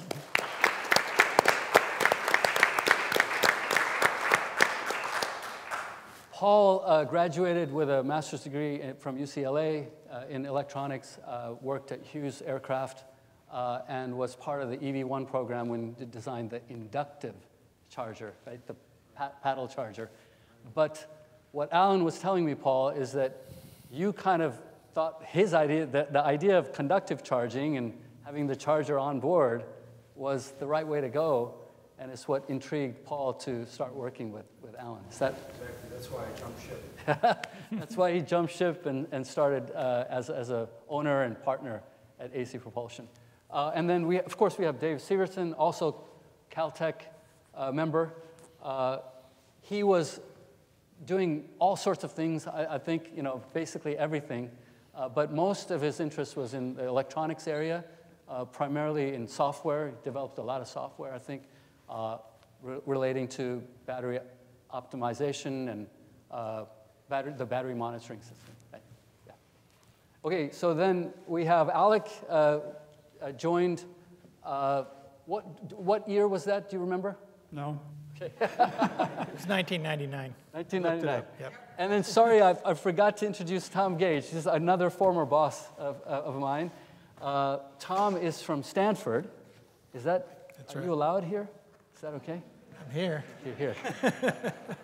So Tom actually worked in Detroit, right, for several years at Chrysler. Chrysler, that's right. Doing engineering and also planning, future planning.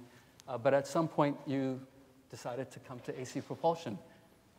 Tom, what drove you? Well, I'm a bit the odd man out here. I wasn't too concerned about air pollution, although I knew it was a problem, but I was always a car guy, kind of a hot rodder guy, like race cars and stuff. And my first job out of college was working for a race car shop that also did high performance tune-ups and stuff. And actually what we did was then, this was in the 70s, when emission controls were just coming in, and they were crude electromechanical devices and the cars ran very poorly. So we desmogged these cars and took off all the smog equipment and made them run a lot better. So, you know, I've done my penance, though. I'm at least even now. But so wasn't too involved in emissions at the time. And then I went to work at Chrysler. And in 1990, I read an article in the New Yorker called The End of Nature by Bill McKibben. And that was all about how humans had started to fill the atmosphere with carbon dioxide based on combustion of fossil fuels. And I took that to my management and said, we ought to be paying attention to this. And they said, no, we shouldn't. But so that, you know, I became more conscious then of how, you know, how much human activity could affect the globe. And also was exposed to the earliest days of electric vehicles at Chrysler. But I eventually left Detroit, moved back out to California, and was working for a consulting company called SRI. Honda hired SRI to do a survey of electric car practices. This was back in the earliest days, right after the mandate was applied. And I came down to Southern California and visited maybe 5 or 10, I don't know how many, small electric car shops that were actually working. I remember one was called BAT and a bunch of small ones. And these guys were, you know, they were hobbyists for the most part. And I wasn't very impressed. Not that I knew that much about electric cars, but then I went, I think my last stop was AC Propulsion. I met with Alan Cocconi and was just immediately impressed. Like you said, he really understood what he was talking about, and I could barely keep up with him. And then he took me for a drive in a car, we'll see in a few slides, and it would go 80 miles an hour uphill on a freeway on-ramp. And then he told me that pull over and stop. He flipped a switch and he said, now floor it. And the front tires erupted in clouds of smoke. And it was an electric car, by the way. And that appealed to me. The hot rod. That got to me. And also the fact that, you know, combustion engines were reaching a very high level of development. There wasn't, in the old hot rod school, there wasn't that much you could do to really improve them. They were getting pretty good. So I was hooked on electric cars. That was 30 years ago, almost to the month. And here I am. Amazing. Amazing story. Okay, some other key people. R.C. Dave. I think R.C. Dave is here tonight. Thanks for coming, R.C. Dave. And then Linnell Jackson is here as well. She's sitting here in the front row. Engineer, designer. So the sort of crown jewel of AC Propulsion, the thing that really made the work stand out was the development of the drive system, the AC 150.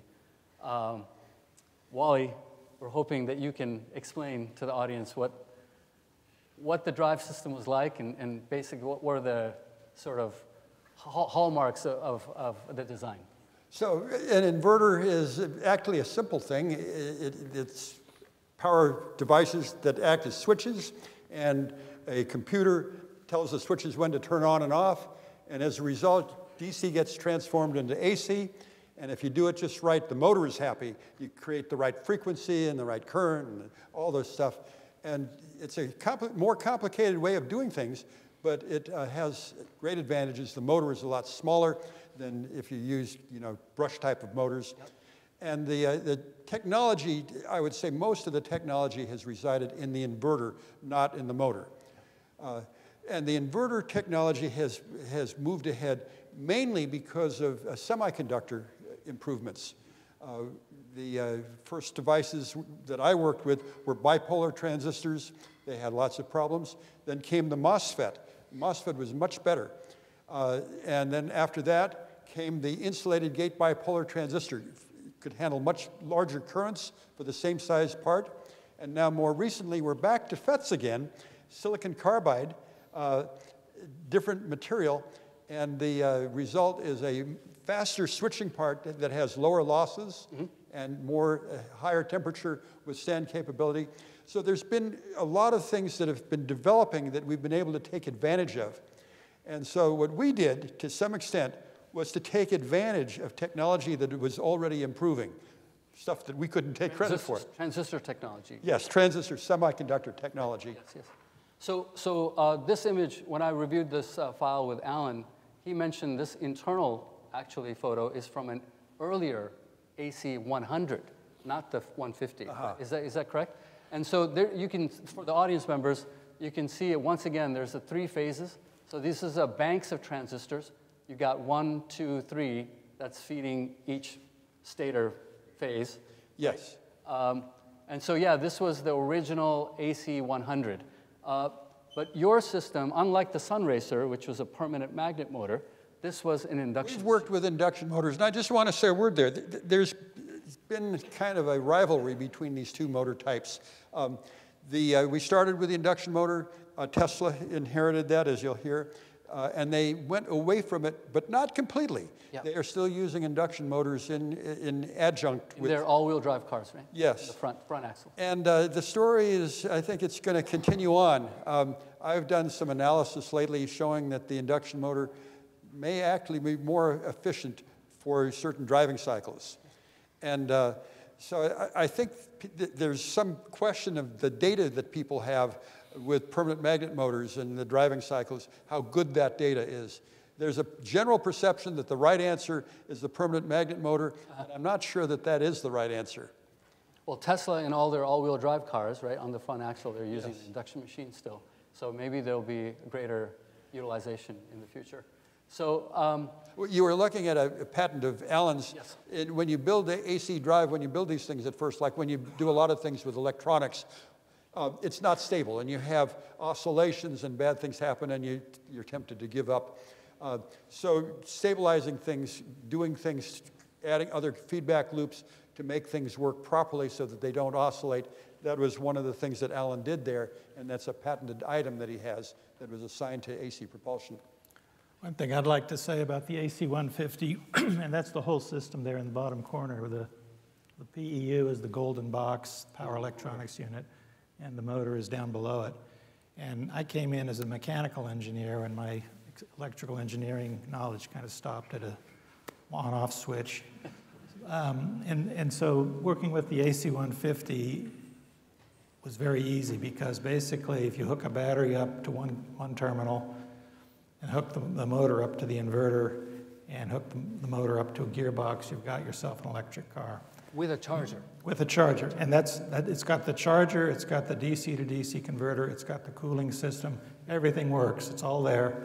And the AC 150 was part of every car that we built at AC Propulsion, and it was the reason we were able to spread the gospel, so to speak, so far and wide by building all these cars, which you'll hear about later. This set a high benchmark that other people have improved on. You know, with the fluid cooling, we see things more power dense. There's been a lot of progress other people have made. So we got some stuff started. We set the bar started high with us, but people have raised the bar from what we did. Sure.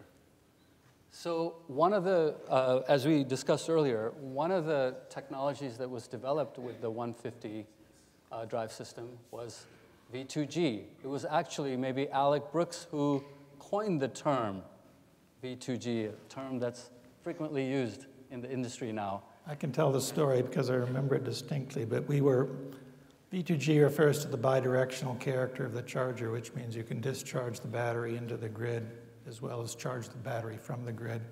And we were playing around with it, and we were calling it VTG for vehicle to grid. And this was in 1999, and everybody was talking about Y2K, if you may remember that. And Alec came out of his office one day and said, we should call it V2G. And that's where it started. Aha. I didn't know. I remember that. So Alec, this question goes to you. For the folks that don't know too much about V2G, what benefits, right, does this technology offer to the power companies, and then what benefits does it offer to the EV owner itself? Well, first of all, the benefit to the EV owner should be that their car is cheaper to charge, or they actually make a revenue off of their car. But from the grid standpoint, their power grids have ancillary services that are provided by power plants and other types of mainstream devices that can control power flow. So that, if you wanted to, like for example, in a power grid, you have to maintain frequency at 60 hertz. So how do you do that? It doesn't happen automatically. You have to balance, it's like a big spinning machine. You have to balance generation and load, and if you don't, the frequency starts drifting off one way or another. So there's a big giant feedback loop for that section of the grid. And there's a market for it. You can bid into the market and provide those functions. So you could, one of the things we looked at was, while your car is parked and the battery is nearly full, you could bid into these markets through an aggregator and actually participate in those markets and get paid. And sometimes it's much higher value than others. So that was one way. And we got some grants from the California government and AQMD to evaluate this and show it. And so we did some calculations. And then later on, we discovered that there are also simpler ways that don't have to involve reverse power flow, which is control of charging current or charge power.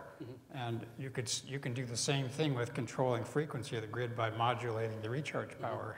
And I showed we did one test where we showed it autonomously doing that, because you measure the grid frequency right at the charger, and you can implement a control loop right there inside the vehicle. So that hasn't caught on yet, but that's something that you can clearly do with any EV right now. And that's the lowest cost. There's no hardware cost really in that. That's just data. Software. And then the thing that's happening right now is there's so much growth in solar generation in California that it is curtailed wildly early in the morning. When there's a bright sun, but there's not enough load. So there's a lot of it turned off. So that can be stored. Well, no, I'm not talking about storing. I'm talking about people that drive electric cars store energy in their cars. So the point that I'm making is that you need to have a system where the energy is stored in the car when the energy would otherwise have been shut off. I mean, because why shut off this totally zero carbon electricity when you have all these EVs out there that charged last night instead of early this morning, right? It's conceptually very easy and does not require any change to the vehicle. We're not efficiently utilizing the energy that's available in the morning. It should be. It's an opportunity out there. And Tom and I, we did these grants and proposals, and we got papers that we published, and it's out there right now for all of these types of things. So I can tell the audience, I'm in the industry, I know this technology will be on most EVs in the future. So, okay. So what we're doing is making electric cars more into an asset for the utility rather than a liability. So let's talk a bit about the conversion. So you had the drive system, but you needed some vehicles to test the drive system with, right? And I think the first two models were the Hondas. There was the CRX and also the Civic. You can see Alan was totally into his work, literally. And so, if any comments on this? This was the car I referred to where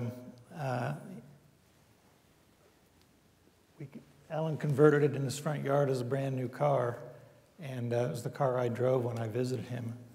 And he later drove it to Washington, D.C. for a meeting of the Partnership for a New Generation of Vehicles, which was an initiative to get cars that got 80 miles to the gallon, basically hybrid cars. This wasn't a hybrid, it was a pure electric, but we had developed, or Alan had developed, a tow-behind trailer with a generator. We called it the Long Ranger. And so he drove the Honda to Washington, D.C., towing this generator, which had a Kawasaki motorcycle engine, running a generator that kept the battery charged while he was driving. He went out there, it was all the bigwigs, Al Gore and all the auto executives patting each other on the back. And Alan had a hybrid effect that effectively would get 80 miles per gallon already, depending on the driving conditions, but nobody really wanted to hear about it. So he was discouraged. I had just started helping out AC Propulsion, and we decided I would fly to Detroit, meet him there, and we'd go talk to car companies. We did that, and it was an okay trip. We talked to Ford and Chrysler, and also Car and Driver. It was in Ann Arbor. We headed west, and we hit an ice storm in Wyoming, and that was interesting. Somewhere there's a picture of this car with ice all over it, and we nearly got stranded. But Alan and I had a really, I mean, we really bonded on that trip, and I was working for AC Propulsion ever since, up until 2011. And one other thing I should say about that car is, you know, cars come from the factory. They have a curb weight, which is their weight as they sit at the curb, and a GVW, gross vehicle weight, which is the maximum weight they're allowed.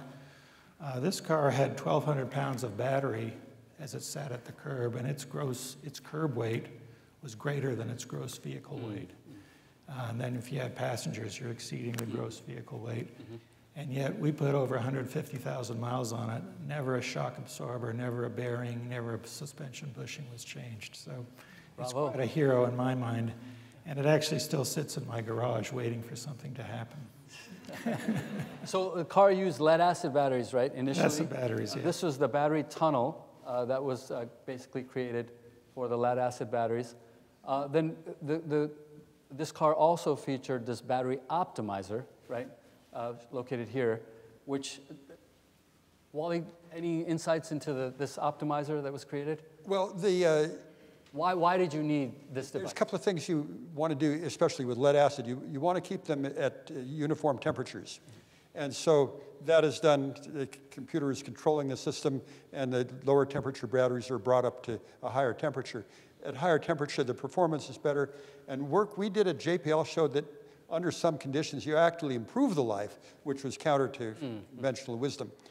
The other thing you want to do, though, is you want to level them so they have slightly different rates of self-discharge. Yep. So what you want to do is either charge the ones that are weak or pull down the ones that are higher. So what the technique here was to charge the ones that were lower, and basically you're taking energy from all of the batteries and feeding it into individual ones to bring them up so they're all level. The weakest link is not holding you back. Yes. And with lithium, doing all of this stuff is in some senses, it's easier because the discharge rates are lower with lithium, but the consequences are greater. If you have a cell that is basically being overcharged, it can erupt, it can catch fire. So that's why you have something called a battery management system, which is looking at all the voltages and making sure that no cell goes above a certain threshold voltage. For safety, yeah. I see. Okay, so then I'd like to take a few minutes to talk about the tZero, our yellow friend outside. So Tom, hoping you can, or Alec, the two of you, could share the story of how did the tZero get developed? It was built off of a car from Michigan. Yeah, I'll start off on that. That same trip I mentioned where Alan and I were driving back from Detroit, we stopped in to see a guy that Alan had found on, I guess it wasn't the internet back then, but somehow had found out about it. And he was building a little sports car called the Sportec, which is a tube frame designed to take a Suzuki motorcycle engine. We stopped to see him. He had one of the cars running. I don't know if we did it then and there, but we said, we're going to buy one of these and convert it to electric. And so we went back, we got the drawings, and we said we want these things different so that you can take batteries and a few changes to the frame and the like. And we had that car delivered, and we set about working on it. And I don't know, within 5 or 6 months after that, we had the car running as an electric. Wow. And we mounted the batteries on the side and the AC 150. So the modifications to the platform for the batteries was made in Michigan, not As AC? I recall, we had them narrow the outer frame rails inboard so that there would be room for batteries on the outboard. And then I think at AC Propulsion, we welded on the battery brackets and all the hardware that was needed for the batteries. Yeah, and the platform was also changed a little bit to for the electric drive system, right, in the rear? Right, we did a lot of that work there, made it to fit. And it was a continual process. We ended up eventually changing the body from what it came as to a second design where Scott Sorbet, who now owns the yellow one, was key in some of that body redesign. So a lot of this work actually was done, Linnell was doing a lot of the design work, CAD work, I remember, and RC Dave was doing a lot of the body work during this time. So the first car was on lead acid. First car had lead acid. It had a mild steel tube frame, and you can see the picture, that previous picture. We went to stainless steel, one reason for which was it was very hard to paint a tube frame. So I just have to ask the question, what was the goal? What was the purpose of doing this? Was it to go into the car business, electric car business, or was it to work as a demonstrator for the drive system? I think it was both. I mean, the Civic already showed performance. It had outstanding performance. But because it was front-wheel drive and the weight was biased to the rear, it didn't really have great 0 to 60 times.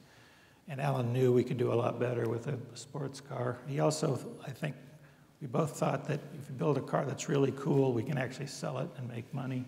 We were very wrong on that.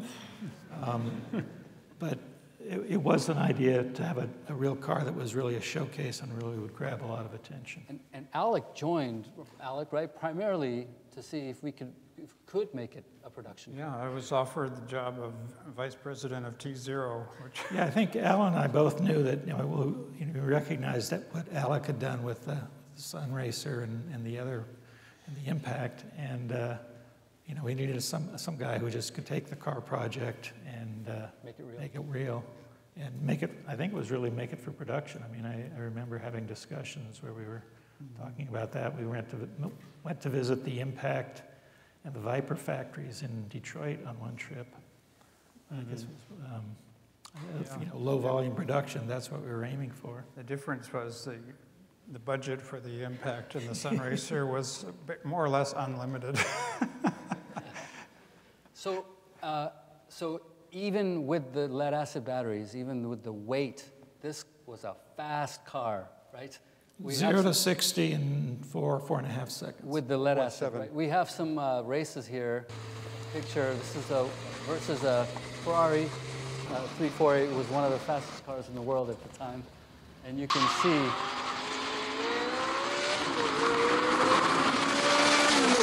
no comparison. And this is another race with a 911. Tom, I think you were saying this is an all-wheel drive 911 in the rain. You see what happens.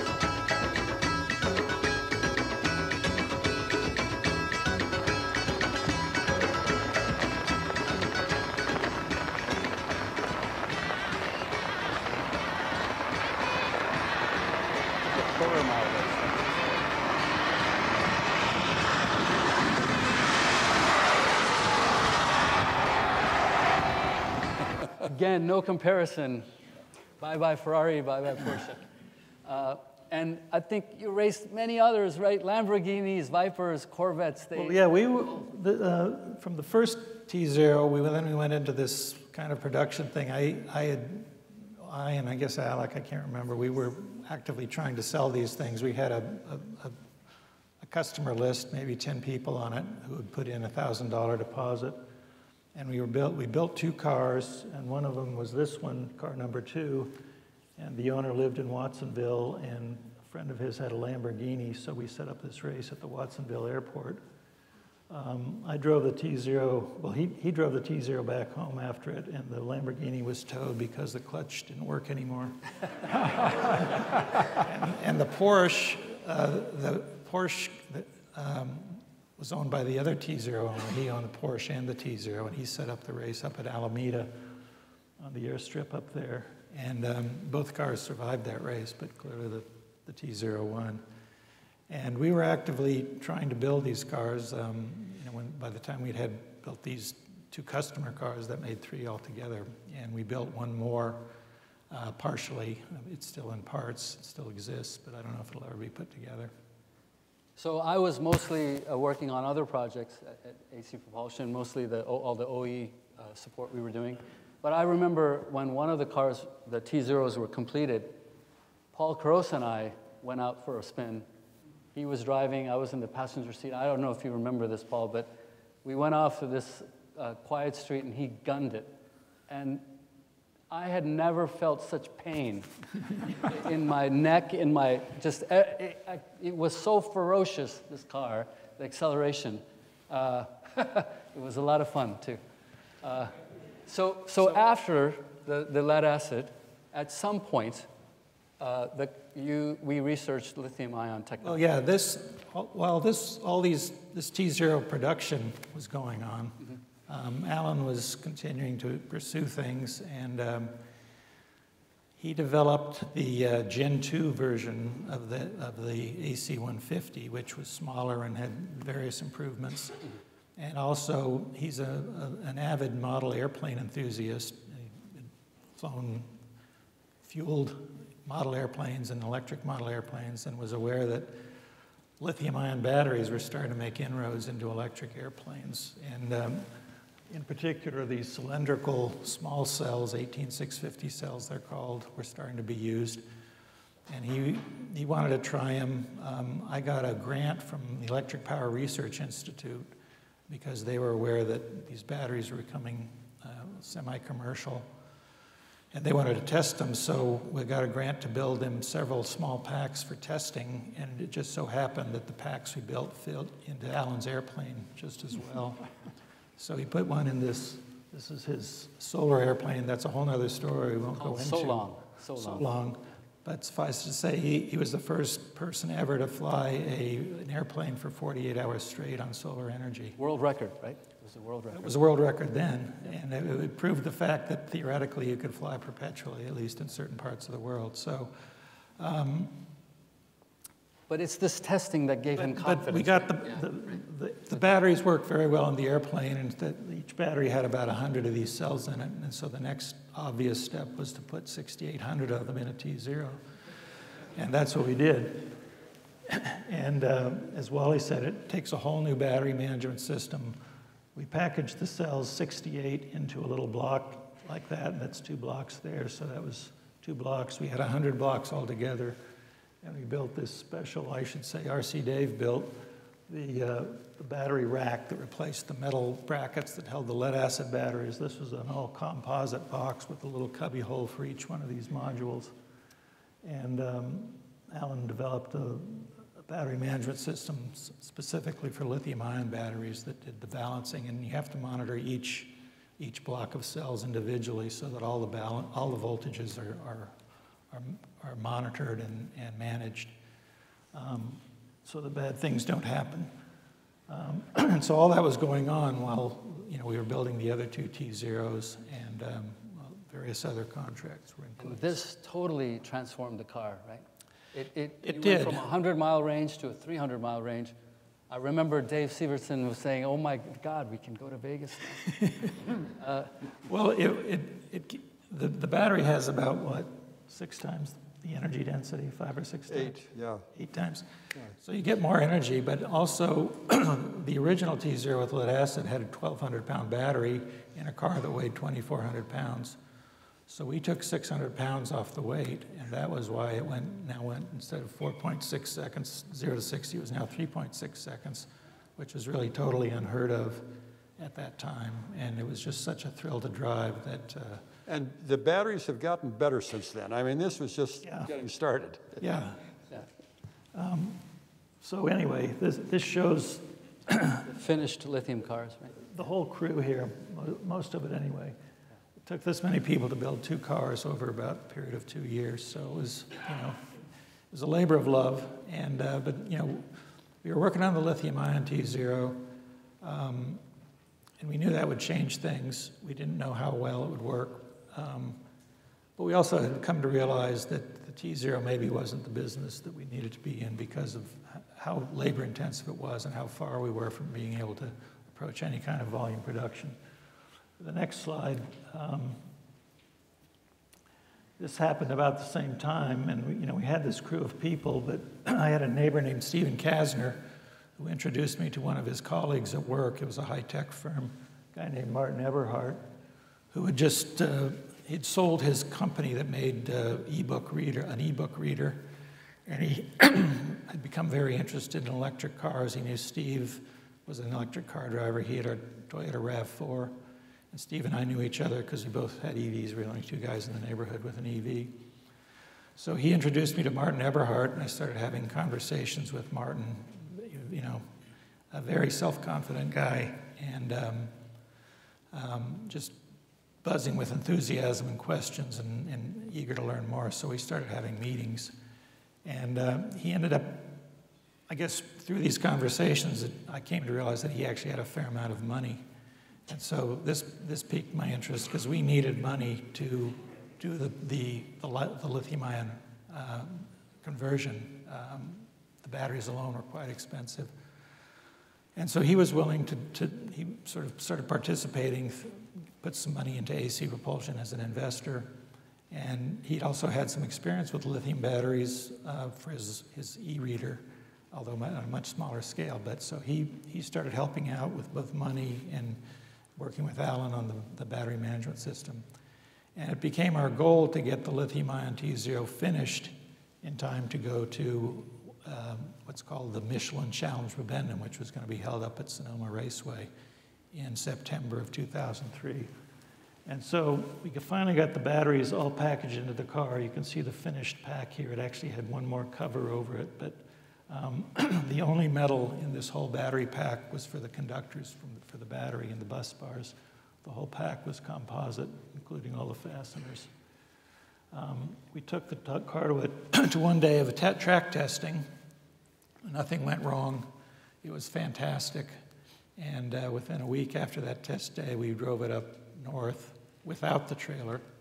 And we charged once in Santa Barbara and once when we got to my house up in Sunnyvale. So we were pretty confident that it was a good car. The following day, we drove up to Sonoma. Martin, who lived up in Woodside, joined us, and we caravanned up to Sonoma Raceway for the Challenge Bibendum. And the Bibendum is an event that Michelin had been putting on for a few years where they invited car makers of all kinds to show off their latest environmentally friendly cars.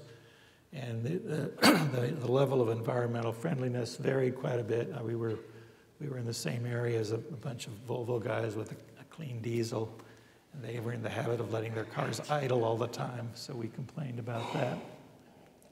But it was a friendly competition. It was more of a demonstration, and they had tests for, as I recall, acceleration, braking, handling, efficiency, range, and a few other evaluations. And it wasn't, they didn't really give you an overall score, but they gave you a grade of A, B, C, or D based on your relative performance to all the other vehicles. And of course, I calculated what the tZero's grade point average was, and did that for all the other cars, and it turned out the tZero had the highest grade point average of all the cars. And won that Bibendum. In my view, it won the Bibendum. They didn't actually declare a winner, but you can see. This is Martin Eberhardt, right? That's Martin Eberhardt. That's Bibendum there, the Michelin mascot. That's Alan driving it was on the range test on the track, and he's got Martin there as shotgun. You can't see it. And then this picture up in the corner, that was when I drove the car back down to Southern California from Sunnyvale, and I made it to the Metro bus station or bus depot in Santa Barbara, and the number in the bottom right corner there, it's 302.05. That was the mileage I did on one charge. And I wasn't stranded. I drove it straight to the depot where they were going to let me recharge. So the range was over 300 miles. This was unheard of also at the time. Yeah. And so the tZero was a master of the fastest acceleration and the highest range of any EV we knew of at the time. And this really set a bunch of wheels in motion. I drove the car back south, and it wasn't too long before I was driving it back up north because we had agreed to lend it to Martin so he could take it around to show it to various investors. At the Bendham, he had told us he had started a company called Tesla in the previous July. This was in September. And he said he wanted to buy a tZero, and we told him we aren't going to build any more tZeros. And basically words to the effect of it said, okay, I'll build it myself. And that, although he'd already started Tesla, that became sort of the purpose of Tesla. And I forget what the next slide is. This is the correspondence to... Tom, did he start Tesla after he was aware of the tZero or before? It was after he was aware of it, but I don't know what his purpose in founding it was. He just knew he wanted to be in the electric car business or electric car space. And I think when we said, you know, we're not going to build tZeros, and he said, okay, I'll build it myself. And in all of this effort, he introduced me to a lot of funders. I'm a terrible fundraiser myself, but he was quite good at it. And he had raised some money, but once he had the tZero to show off, he made a lot of progress, and he put together an event at a Woodside restaurant where a lot of venture capital people hung out. And at that meeting, Sergey Brin, who was one of the founders of Google, said the Google guys weren't actually liquid then. They hadn't gone public, but he said, you know, I've talked to Elon Musk. He's got money, because he had just sold PayPal. So that was the first I'd ever heard of Elon Musk.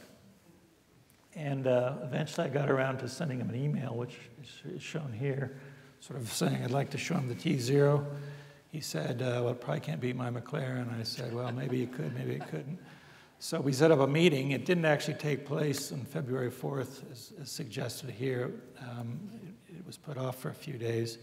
And I didn't actually take the tZero to the meeting. And it's a little foggy why not, but I think the reason was that I had just picked it up from Martin up in Northern California, and he'd gotten all the battery monitors wet by driving it in the rain, and it wasn't running very well. But another reason was I really didn't want to talk to Elon about the tZero. I wanted to talk to him about funding our effort to build a affordable electric vehicle conversion based on a production car, because we had decided building cars from scratch was out of the question, but if you could start with a conversion, or start with a gas car and convert it, that would make things a lot easier. So the next slide is what we were proposing. This car wasn't built at the time, but we had sort of selected the Toyota Scion XB as the basis for our conversion, and I built that up, pitched it to Elon. He said, oh, it's too squared off, I don't like it. Turned out his wife drove a Mercedes G-Wagon, which is pretty squared off too, but I think what he didn't like is it wasn't sexy and powerful and fancy. But we did go ahead with the e-Box. That's another story. Tom Hanks liked it. We did sell one to Tom Hanks. We actually built over 25 of them. Some of them are still running. The XB was a really great platform. It's just a great utilitarian, lightweight, simple car. And the conversions actually held up very well. They worked very well, of course, all with the AC 150. But getting back to the tZero, Martin was proceeding, and it wasn't long after I met with Elon that he came to me saying that he wanted to license our technology. And we went back and forth for a couple of months, and we finally signed the license in March. And it was a fair deal at the time. There was an upfront payment, and they were going to pay us a certain amount of money for each car. And you got to remember, this wasn't the Tesla we think of today. This was just a bunch of guys, just like we were a bunch of guys. Startup, right. And we had no idea whether they were going to make anything happen or not. But right after that license was signed, and I can't remember if this timing is coincidental or not, but after the agreement had been signed in March, next slide, I introduced Martin to Elon, who I'd met previously at the meetings, and Martin immediately sent a note to Musk and also asked if he could borrow the tZero. So he took the tZero to Musk, and I don't know how that meeting went, but apparently it went fairly well because Elon became involved with Tesla from that point on. Amazing story. So, amazing story. I think there's one more slide here. So by September of that year, 2004, they had bought a Lotus. They had bought an AC 150 from us, which you can see in this Lotus chassis.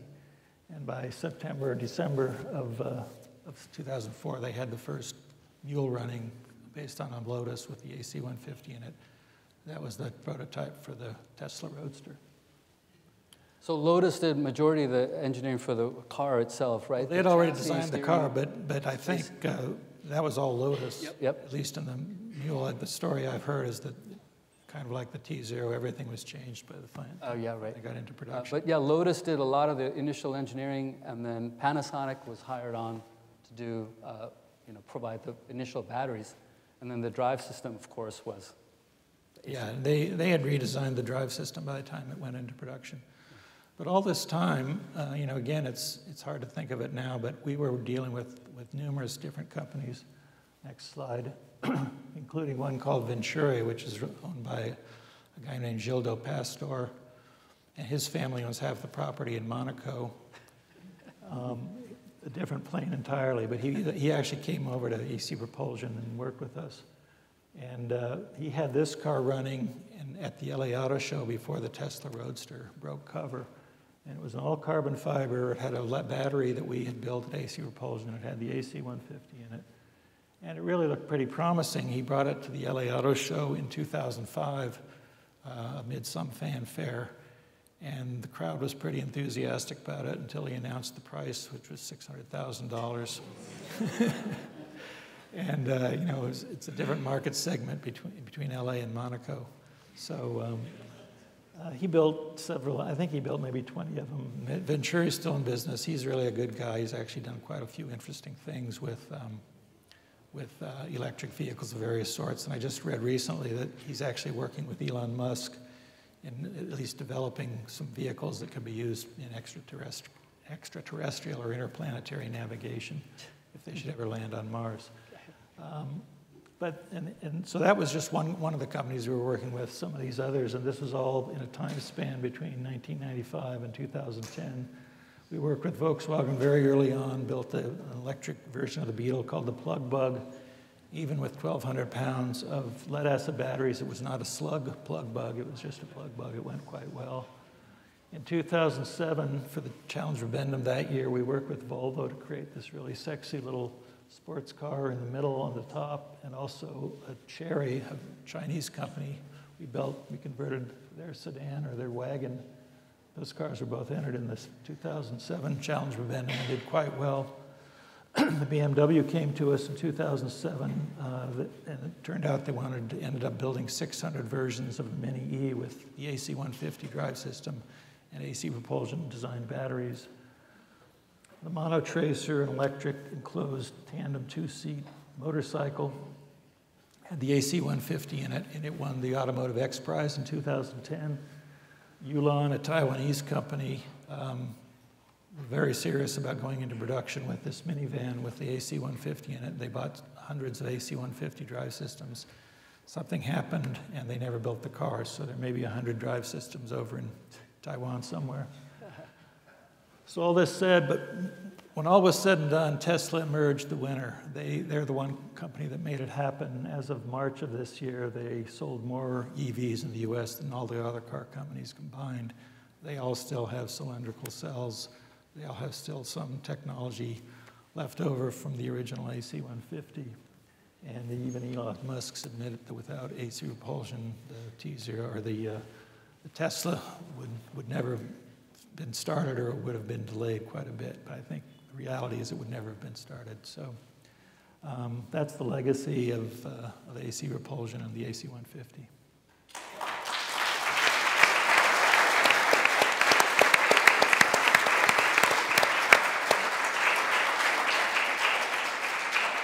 Fantastic. This slide just basically highlights all the accomplishments made by all three members here, along with Alan Cacconi and Paul, of course.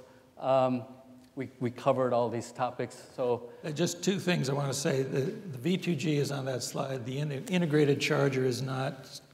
To some degree, they're connected, but not necessarily. But I think both of those are AC Propulsion innovations that have yet to be fully recognized by the auto industry, but they're still due to be recognized. So since, we've run out of time here, it's quite late. If you have questions for the team, let's talk in the lobby, right? I think it'll be good to get some fresh air and discuss thoughts on the future. And any questions you have about the industry, you can ask me as well. I'll be there as well. Okay. Thank you.